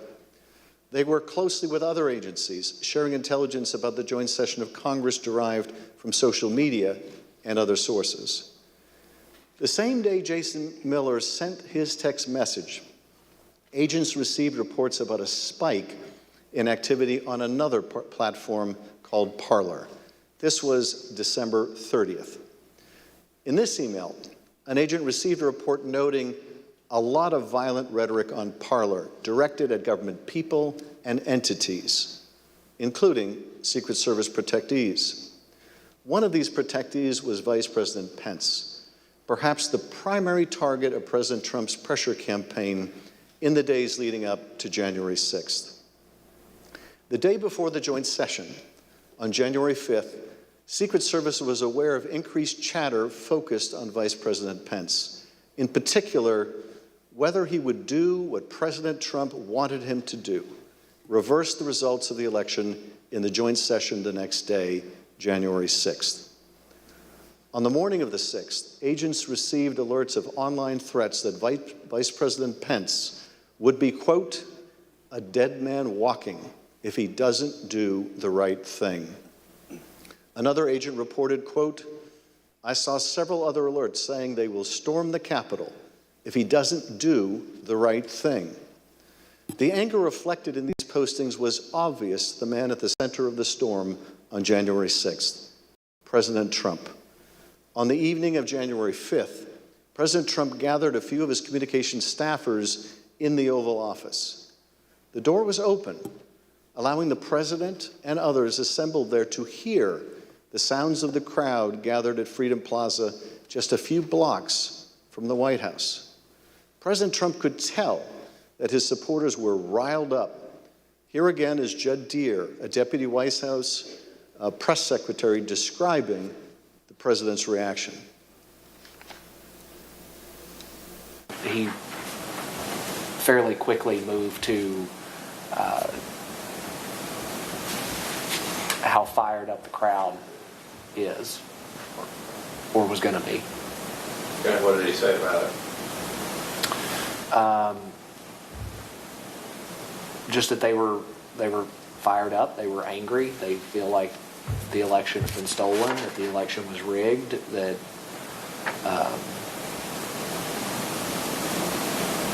he went on and on about that for a little bit. Yes, the president knew the crowd was angry because he had stoked that anger. He knew that they believed that the election had been rigged and stolen because he had told them falsely that it had been rigged and stolen. And by the time he incited that angry mob to march on the Capitol, he knew they were armed and dangerous. All the better to stop the peaceful transfer of power. Mr. Chairman, I yield back. Gentleman yields back. At this point in our meeting, we'll take a brief recess. Pursuant to the order of the committee of today, the chair declares the committee in recess for a period of approximately 10 minutes.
Chair recognizes the gentleman from California, Mr. Aguilar, for an opening statement.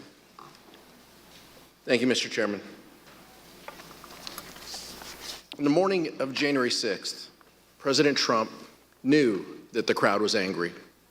He knew that they were armed and dangerous, and he knew that they were going to the Capitol. It's important to understand the lengths the president was willing to go to physically be at the Capitol because it was part of his strategy to disrupt Congress and to stay in power. As the time for the Ellipse rally approached, an email was circulated among intelligence officials, including Secret Service intelligence official, attaching communications among rallygoers that specifically contemplated violence. Trump has given us marching orders. One post on the Donald.win wrote, basically, if you're east of the Mississippi, you can and should be there. Advance on the Capitol. Keep your guns hidden. Don't fuck around.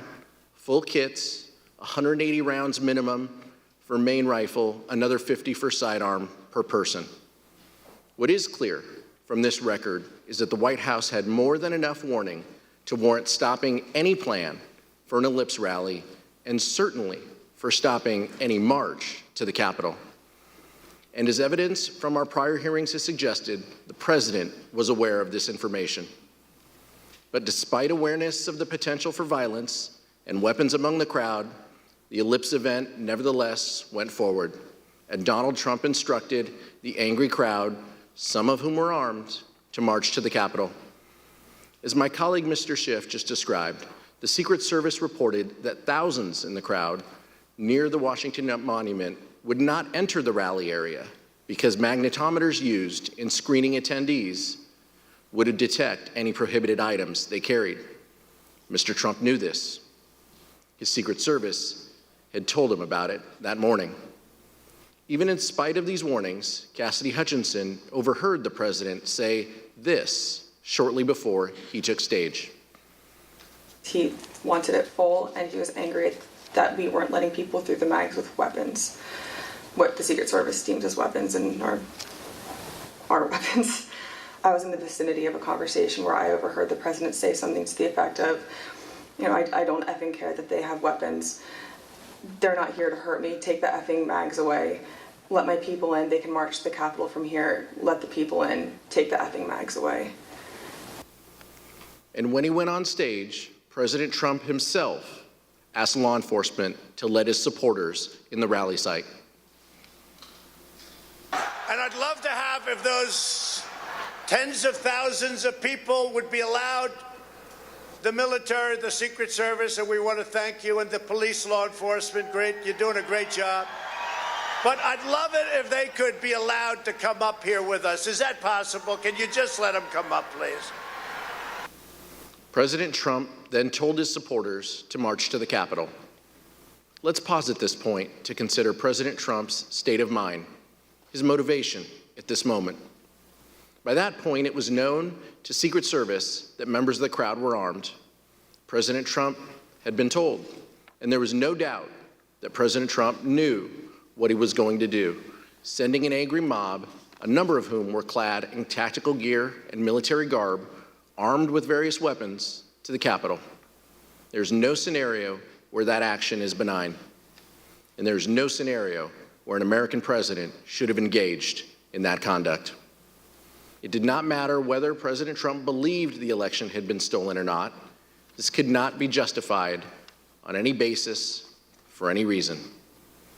You may also recall testimony from our summer hearings regarding Mr. Trump's efforts to lead the mob to the Capitol himself in his angry altercation in the presidential SUV when the Secret Service told him it was far too dangerous for him to go. As we detailed in testimony from the Metropolitan Police and White House personnel during our July 21st hearing, information about the altercation was widely known. So widely known that one former White House employee with national security responsibilities explained that this information was in fact water cooler talk in the White House complex. As that professional told us, they remember hearing in the days after January 6th how angry the president was when he was in a limo that afternoon. That professional also testified that they were specifically informed of the president's irate behavior in the SUV by Mr. Ornato in Mr. Ornato's office. It was Mr. Engel with Mr. Ornato in that office. They'd expressed to me that the president was irate, on the drive up. Mr. Engel did not deny the fact that the president was irate. That, of course, corresponds closely with the testimony you saw this summer from Cassidy Hutchinson, a Metropolitan Police officer who was in the motorcade, and from multiple sources. Additionally, after concluding its review of the voluminous additional Secret Service communications from January 5th and January 6th, the committee will be recalling witnesses and conducting further investigative depositions based on that material. Following that activity, we will provide even greater detail in our final report. And I will also note this. The committee is reviewing testimony regarding potential obstruction on this issue, including testimony about advice given not to tell the committee about this specific topic. We will address this matter in our report. We also want to remind you now of how security professionals working in the White House complex and who reported to national security officials responded when they learned that Mr. Trump intended to lead the mob to the Capitol. To be completely honest, we were all in a state of shock. Because why? Because it just, one, I think the actual physical feasibility of doing it, and then also we all knew what that entailed and what that meant, that this was no longer a rally, that this was going to move to something else if he physically walked to the Capitol. I don't know if you want to use the word insurrection, coup, whatever. We all knew that this would move from a normal, democratic, public event into something else. Why were we alarmed? Right. The president wanted to lead tens of thousands of people to the Capitol. I think that was enough grounds for us to be alarmed. President Trump was still considering traveling to the Capitol even after returning to the White House. He knew well before 2 p.m. that a violent riot was underway at the Capitol. He was aware of the ongoing lawlessness, but his motorcade was held on West Executive Avenue outside the White House because he still wanted to join the crowd. Here's Kayleigh McEnany, the White House press secretary, describing an exchange she had with the president as soon as he arrived back at the White House. So to the best of my recollection, I recall him being saying that he wanted to physically walk and be a part of the march, and then saying that he would ride the beast if he needed to, ride in the presidential limo. From the Secret Service, the Select Committee has also obtained important new evidence on this issue.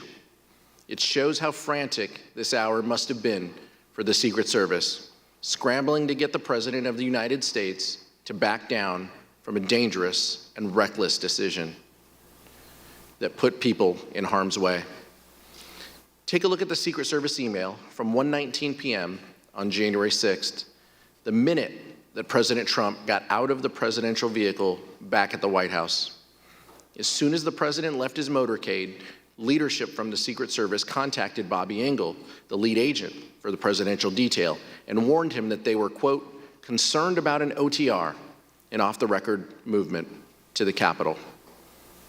The people sworn to protect the safety of the President of the United States and who routinely put themselves in harm's way were convinced that this was a bad idea. Secret Service documents also reveal how agents were poised to take President Trump to the Capitol later that afternoon.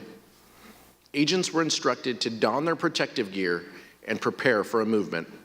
A few minutes later, they were told the president would leave for the Capitol in 2 hours. It wasn't until 1:55 p.m. that the president's lead Secret Service agent told them to stand down. We are not doing an OTR to the Capitol. By then, rioters had breached the Capitol and were violently attacking the efforts of the brave men and women in law enforcement trying to resist the mob. President Trump may not have gone to the Capitol on January 6th, but what he did from the White House cannot be justified. While congressional leaders, both Democrats and Republicans, worked with Vice President Pence to try and address the violence, President Trump refused urgent pleas for help from nearly everyone around him. And what he did do only made the situation worse. Mr. Chairman, I yield back. The gentleman yields back. The chair recognizes the gentleman from Maryland, Mr. Raskin, for an opening statement. Thank you, Mr. Chairman. The president was still exhorting his supporters at the ellipse to go fight like hell at 12:50, around the time that the first wave of rioters first breached barricades defending the Capitol. Secret Service documents we recently received give a timeline of precisely what the White House knew and when. At 1:19, the President's Emergency Operations Center sent an email to Secret Service, national security, and military advisors to the President and Vice President, informing them that, quote, hundreds of Trump supporters stormed through metal barricades at the back of the Capitol building about 1 p.m. Wednesday, running past security guards and breaking fences. When the president returned to the White House around 1:20, he entered the Oval Office and was told right then about the onset of violence at the Capitol. From that point until approximately 4 p.m., over the next 2 hours and 40 minutes, the president stayed in the White House dining room attached to the Oval Office and watched this unprecedented assault take place at the Capitol. We have testimony from several members of the president's White House staff establishing that President Trump refused entreaties from his closest advisors and family members to tell his supporters to stand down and leave the Capitol. Here's the testimony of President Trump's White House counsel, Pat Cipollone. I can't talk about conversations with the president, but I can generically say that I said, you know, people need to be told, there needs to be a public announcement fast that they need to leave the Capitol. And Pat, could you let us know approximately when you said that? Approximately when? Almost immediately after I found out people were getting into the Capitol or approaching the Capitol in a way that was violent. You on the staff did not want people to leave the Capitol. On the staff? In the White House. I can't think of anybody, you know, on that day who didn't want people to get out of the Capitol once the, you know, particularly once the violence started. No. I mean,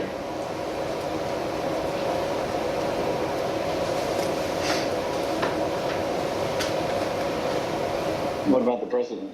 Yeah. well, she said the staff. So I answered. No, I said in the White House. Oh, I'm sorry. I apologize. I thought you said who else on the staff.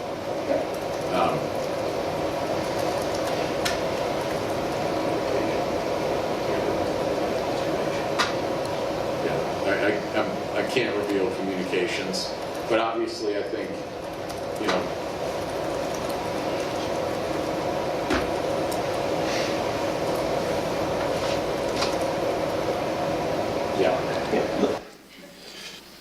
Mr. Cipollone's testimony is corroborated by multiple other White House staff members, including Cassidy Hutchinson. Here's Ms. Hutchinson describing what she heard from Mark Meadows. He had said something to the effect of, you know, you heard him, Pat. He doesn't want to do anything more. He doesn't think they're doing anything wrong. A former White House employee with national security duties similarly recalled an exchange between Mr. Cipollone and Eric Hirschman about President Trump's inaction against the mob assault underway at the Capitol. Mr. Hirschman said something to Mr. Cipollone. He seemed to relay that, you know, the president didn't want anything done. Throughout this period, some of the president's most important political allies, family members, and senior staff all begged him to tell his supporters to disperse and go home. They included Sean Hannity, Laura Ingraham, and other allies at Fox News, his son, Donald Trump Jr., the House Minority Leader, Kevin McCarthy, others in Congress and officials in the cabinet and the executive branch. All of them made appeals to Donald Trump, which he rejected and he ignored.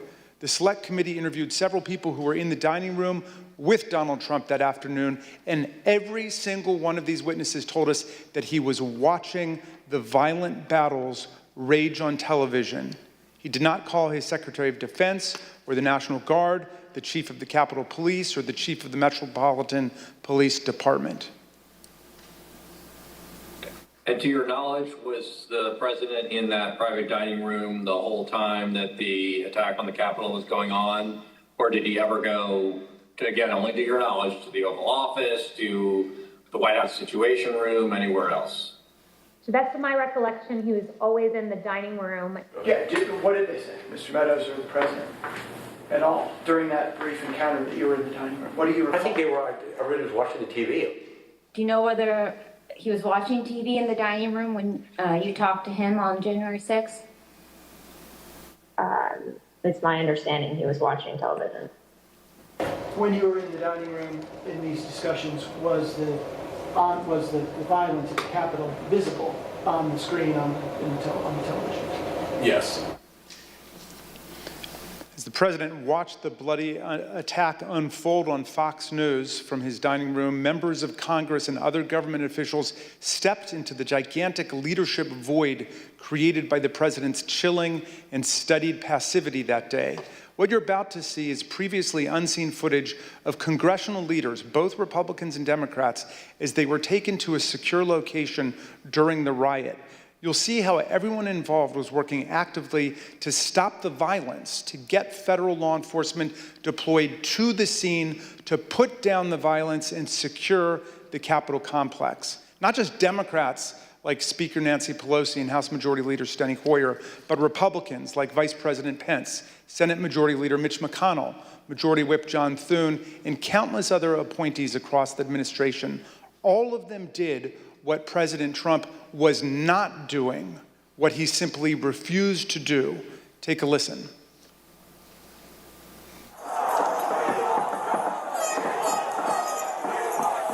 We're starting to get surrounded. They're taking the north front scaffolding.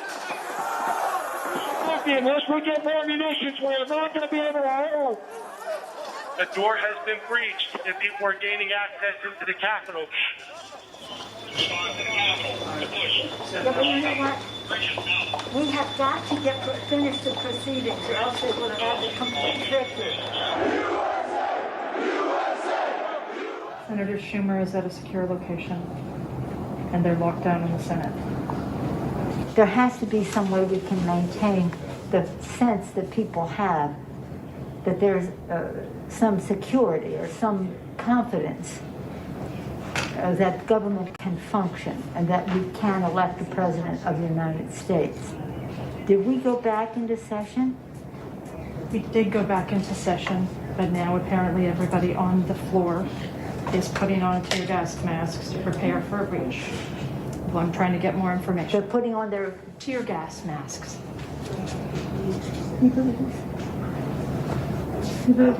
I can't. We need an area for the House members. They're all walking over now through the tunnels.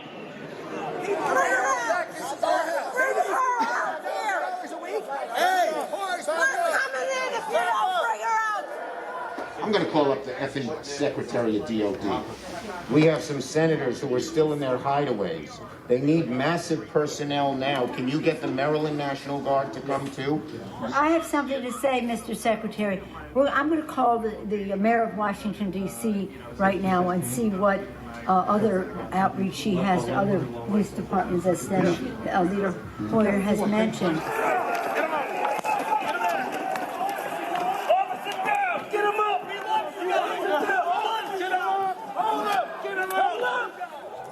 Hi, Governor. This is Nancy. Governor, I don't know if you have been approached about the Virginia National Guard. Mr. Hoyer was speaking to Governor Hogan, but I still think you probably need the okay of the federal government in order to come into another jurisdiction. Thank you. Secretary of the Army. Oh my He is gosh, authorized to they're do just breaking windows, they're doing all kinds of, it's really, that they said somebody was shot. It's just horrendous, and all at the instigation of the President of the United States. Okay, thank you, Governor, I appreciate what you're doing, and if you don't mind, I'd like to stay in touch. Thank you. Okay. Thank you, bye-bye. Virginia Guard has been called in. You know, I'm just talking to Governor Northam, and what he said is they sent 200 state police and a unit of the National Guard. They're breaking windows and going in, obviously ransacking our offices and all the rest of that. That's nothing. The concern we have about personal harm, personal safety, it just transcends everything. But the fact is, on any given day, they're breaking the law in many different ways. And quite frankly, much of it at the instigation of the President of the United States. And now, if he could at least somebody. Yeah, why don't you get the President to tell them to leave the Capitol, Mr. Attorney General, in your law enforcement responsibility? A public statement, they should all leave.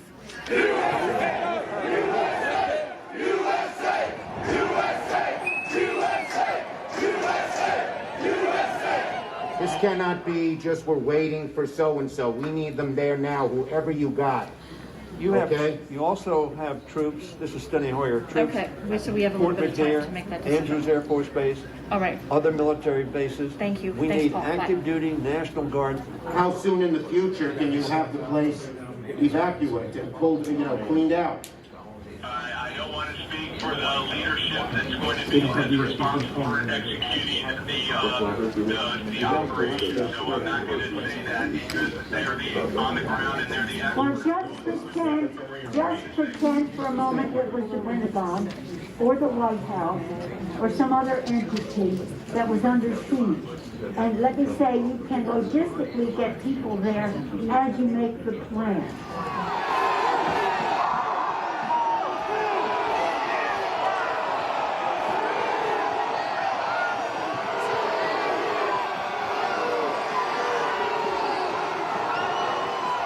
We're trying to figure out how we can get this job done today. We talked to Mitch about it earlier.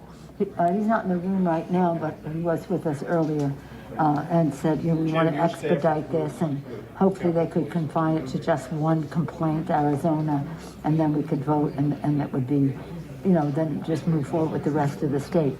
The overriding wish is to do it at the Capitol. What we are being told very directly is it's going to take days for the Capitol to be okay again. We've gotten a very bad report about the condition of the House floor with defecation and all that kind of thing as well. I don't think that that's hard to clean up, but I do think it is more from a security standpoint of making sure that everybody is out of the building, and how long will that take?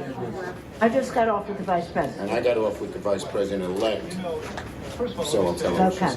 But what we left the conversation with, because he said he had the impression from Mitch that Mitch wants to get everybody back to do it there. Yes. I said, well, we're getting a counterpoint that is, we could take time to clean up the poo-poo that they're making all over them, literally and figuratively in the Capitol, and that it may take days to get back. And I'm at the Capitol building. I'm literally standing with the chief of police of the U.S. Capitol Police. He just informed me what you will hear through official channels. Paul Irving, your sergeant at arms, will inform you that their best information is that they believe that the House and the Senate will be able to reconvene in roughly an hour. Good news. Sergeant Arms be in touch about the process for getting members back into the building. Thank you very much, Mr. Vice President. Good news.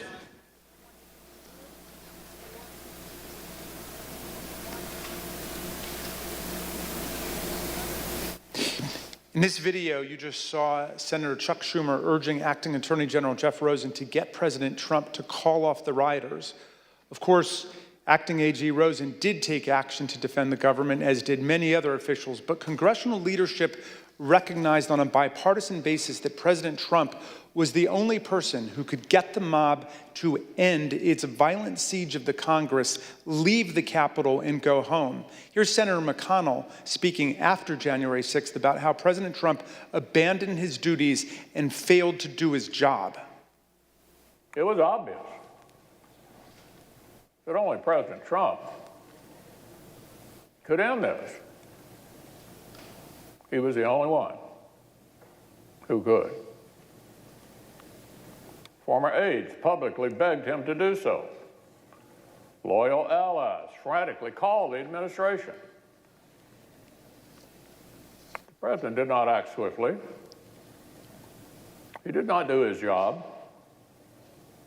He didn't take steps so federal law could be faithfully executed and order restored.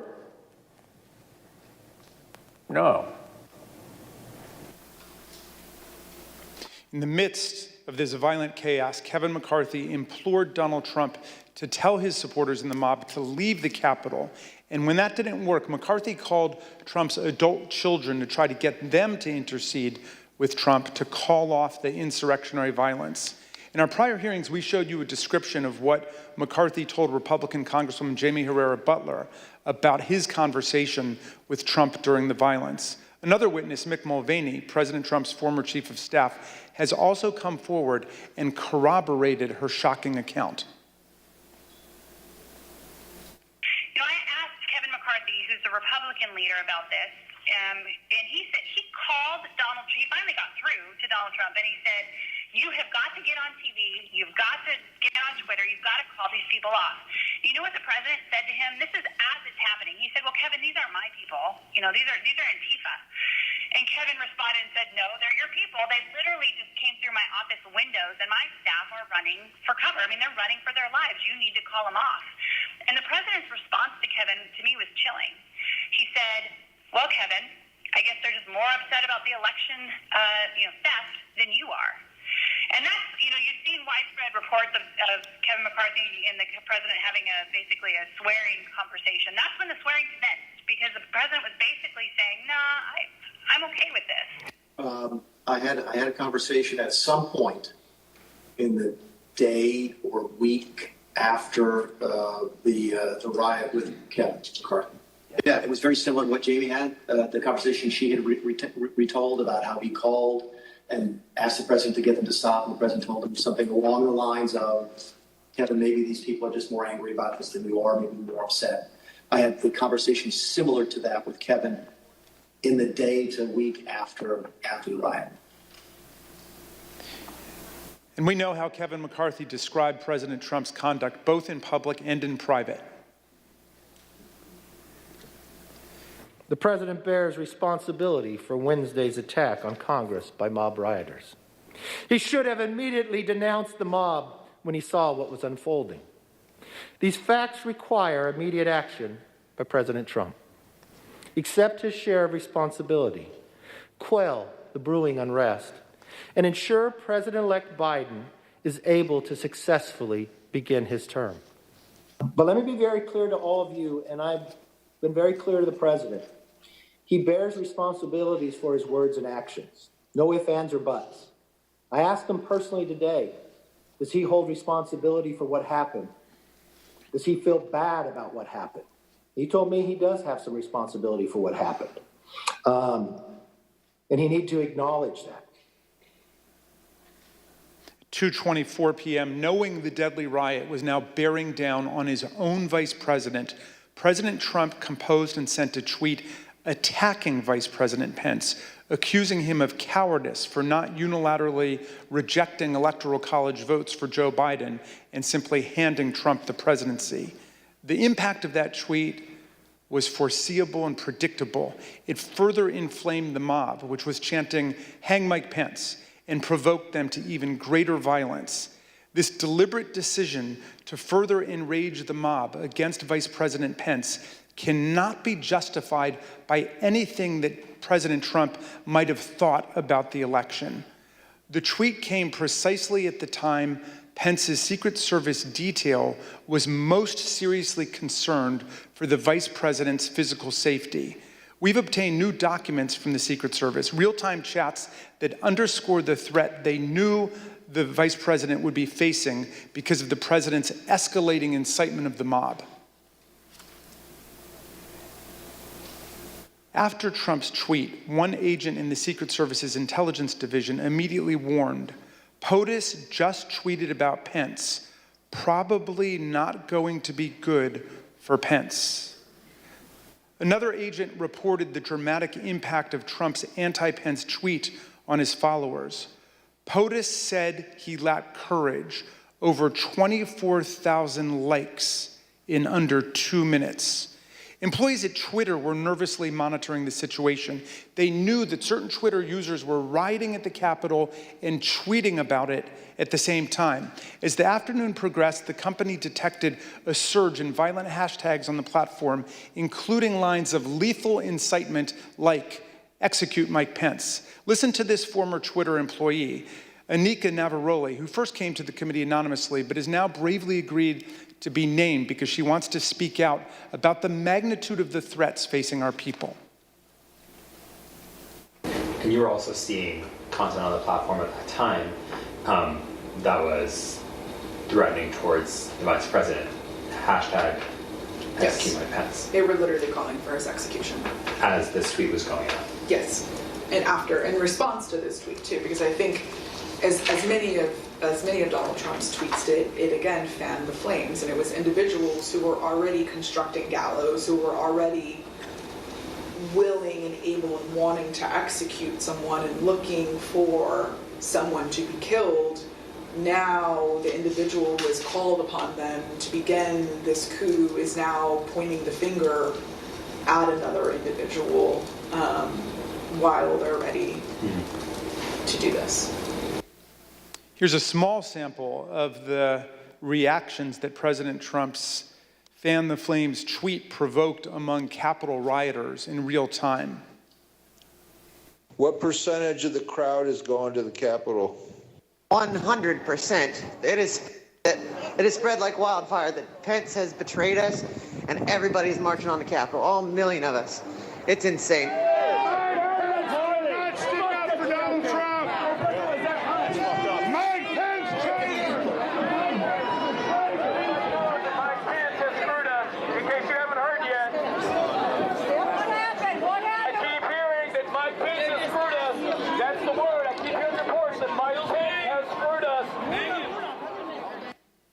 Between 2:30 and 2:35, within 10 minutes of President Trump's tweet, thousands of rioters overran the line that the Metropolitan Police Force's Civil Disturbance Unit was holding on the west side of the Capitol.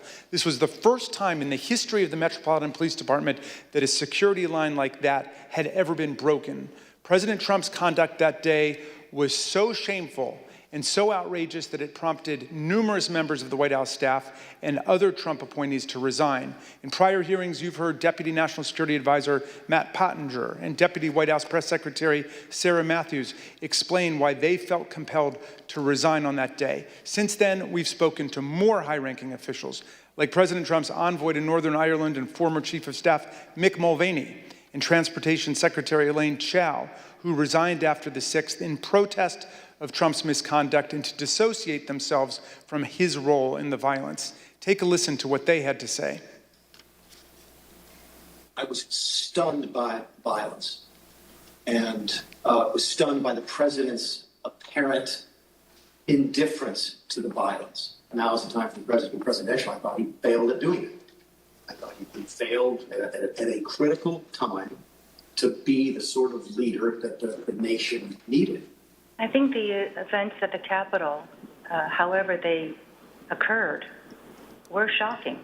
And it was something that, as I mentioned in my statement, that I could not put aside. And at a particular point, the events were such that it was impossible for me to continue, given my personal values and my philosophy. I came as an immigrant to this country. I believe in this country. I believe in a peaceful transfer of power. I believe in democracy.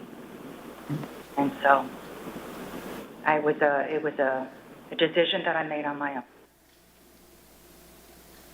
When security assistants began to arrive at the Capitol and the tide turned against the insurrection, President Trump finally gave his painfully belated instruction at 4:17 p.m. So after multiple hours of rioting and more than 100 serious injuries suffered by our law enforcement officers, the crowd finally began to disperse. Listen carefully to what they said as they decided to leave the Capitol.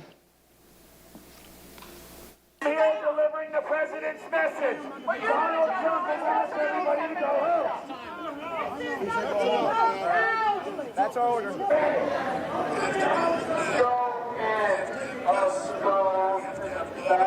says go home. He says go home. Yeah, he said to go home. Finally, at 6:01, President Trump tweeted again, not to condemn the mass violence in any way, but rather to excuse and glorify it. Significantly, he made it clear that he considered the violence perfectly foreseeable and predictable. Check it out. These are the things and events that happen when a sacred landslide election victory is so unceremoniously, viciously stripped away from great patriots who have been badly, unfairly treated for so long. These are the things that happen, he said, giving the whole game away.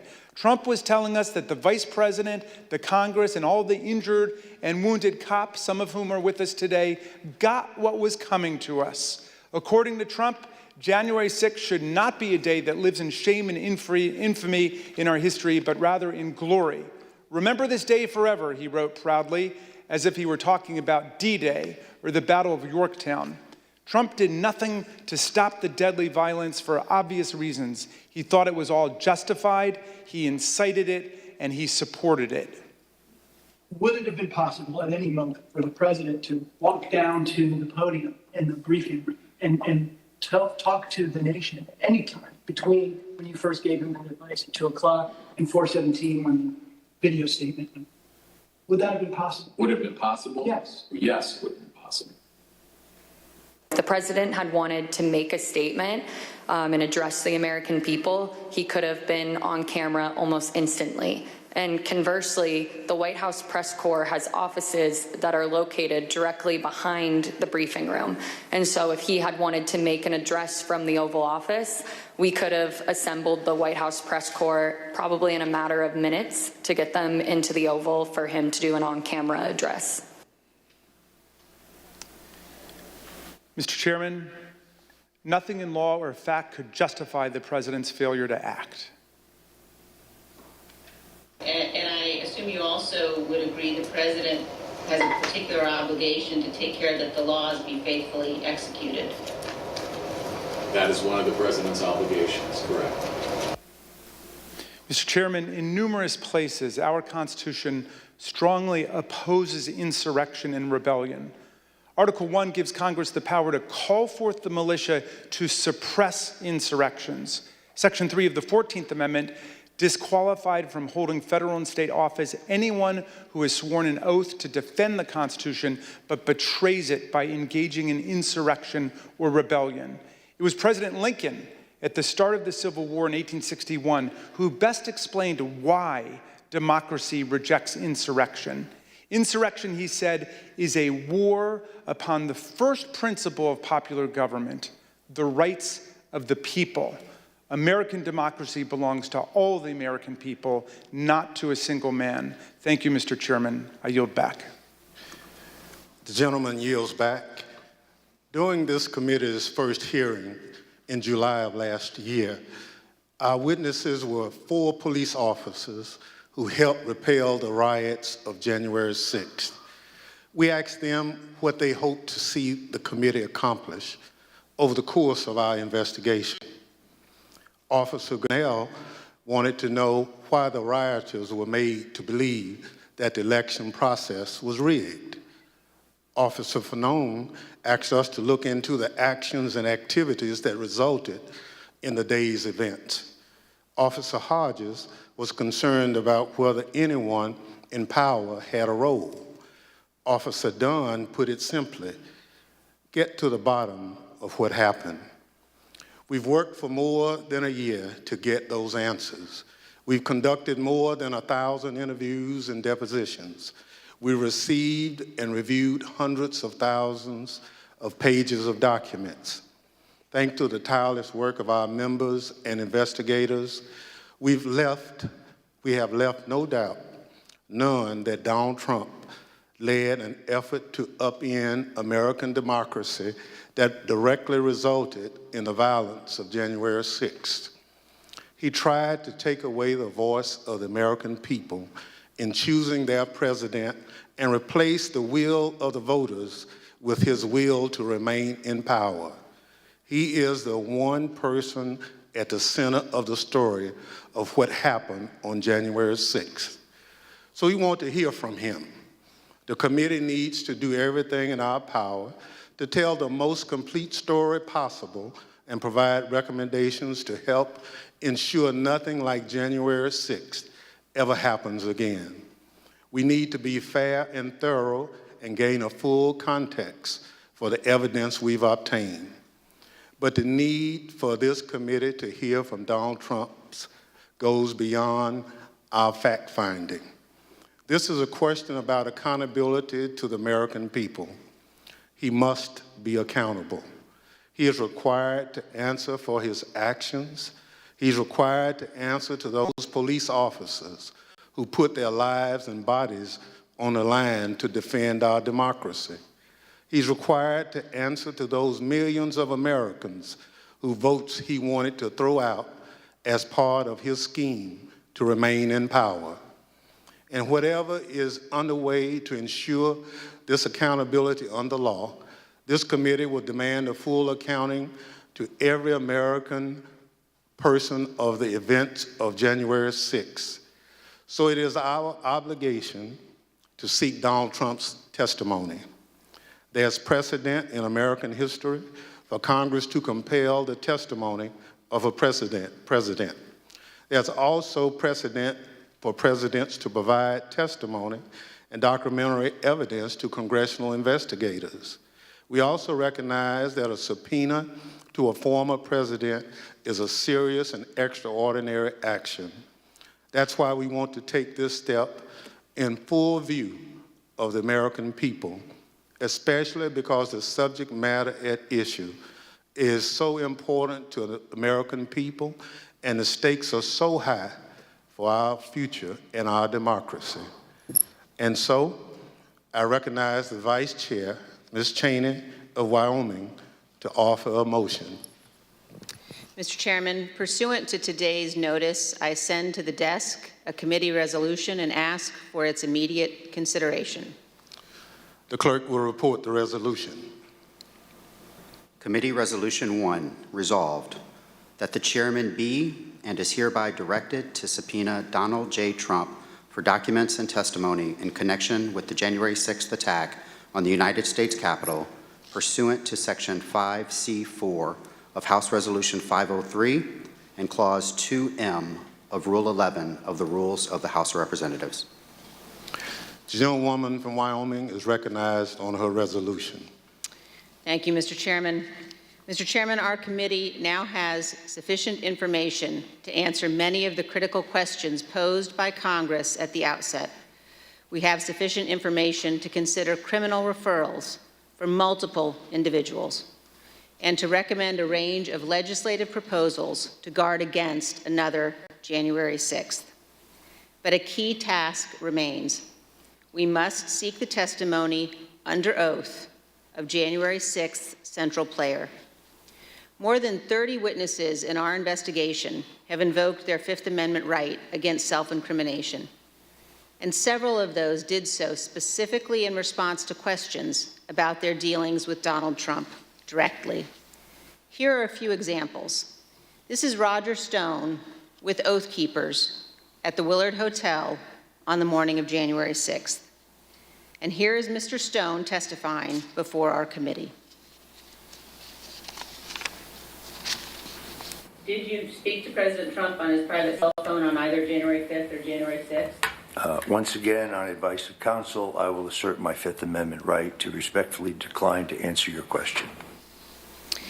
This is General Michael Flynn walking with Oath Keepers on December 12th, 2020.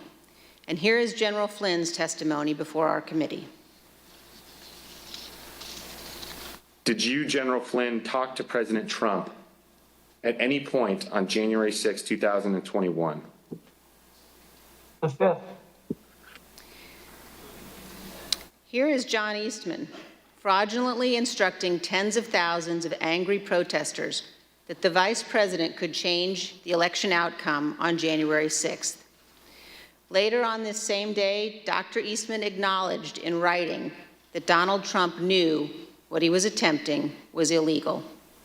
Here is John Eastman testifying before our committee. Did President Trump authorize you to discuss publicly your January 4th, 2021 conversation with him? Fifth. So is it your position that you can discuss in the media direct conversations you had with the President of the United States, but you will not discuss those same conversations with this committee? Fifth. Here is Jeff Clark, who conspired with Donald Trump to corrupt the Department of Justice. President Trump wanted to appoint Jeff Clark as acting Attorney General. And as you can see in this call log we obtained from the National Archives, he did so. And here is Mr. Clark testifying before our committee. Mr. Clark, when did you first talk directly with President Trump? Fifth. Mr. Clark, did you discuss with President Trump allegations of fraud in the 2020 election? Fifth. Other witnesses have also gone to enormous lengths to avoid testifying about their dealings with Donald Trump. Steve Bannon has been tried and convicted by a jury of his peers for contempt of Congress. He is scheduled to be sentenced for this crime later this month. Criminal proceedings regarding Peter Navarro continue. And Mark Meadows, Donald Trump's former chief of staff, has refused to testify based upon executive privilege. The committee's litigation with him continues. Mr. Chairman, at some point, the Department of Justice may well unearth the facts that these and other witnesses are currently concealing. But our duty today is to our country and our children and our Constitution. We are obligated to seek answers directly from the man who set this all in motion. And every American is entitled to those answers, so we can act now to protect our republic. So this afternoon, I am offering this resolution that the committee direct the chairman to issue a subpoena for relevant documents and testimony under oath from Donald John Trump in connection with the January 6th attack on the United States Capitol. Thank you, Mr. Chairman. I yield back. Gentlelady yields back. If there's no further debate, the question is on agreeing to the resolution. Those in favor will say aye. Aye. Aye. Those opposed is no. In the opinion of the chair, the ayes have it. Mr. Chairman, I request a recorded vote. A recorded vote is requested. The clerk will call the roll. Ms. Cheney? Aye. Ms. Cheney, aye. Ms. Lofgren? Aye. Ms. Lofgren, aye. Mr. Schiff? Aye. Mr. Schiff, aye. Mr. Aguilar? Aye. Mr. Aguilar, aye. Mrs. Murphy? Aye. Mrs. Murphy, aye. Mr. Raskin? Aye. Mr. Raskin, aye. Mrs. Luria? Aye. Mrs. Luria, aye. Mr. Kinzinger? Kinzinger, aye. Mr. Kinzinger, aye. Mr. Chairman? Aye. Mr. Chairman, aye. The clerk will report the vote. Mr. Chairman, on this vote, there are 9 ayes and 0 noes. The resolution is agreed to. Without objection, a motion to reconsider is laid on the table. The chair requests that those in the hearing room remain seated until the Capitol Police have escorted members from the room. Without objection, the committee stands adjourned.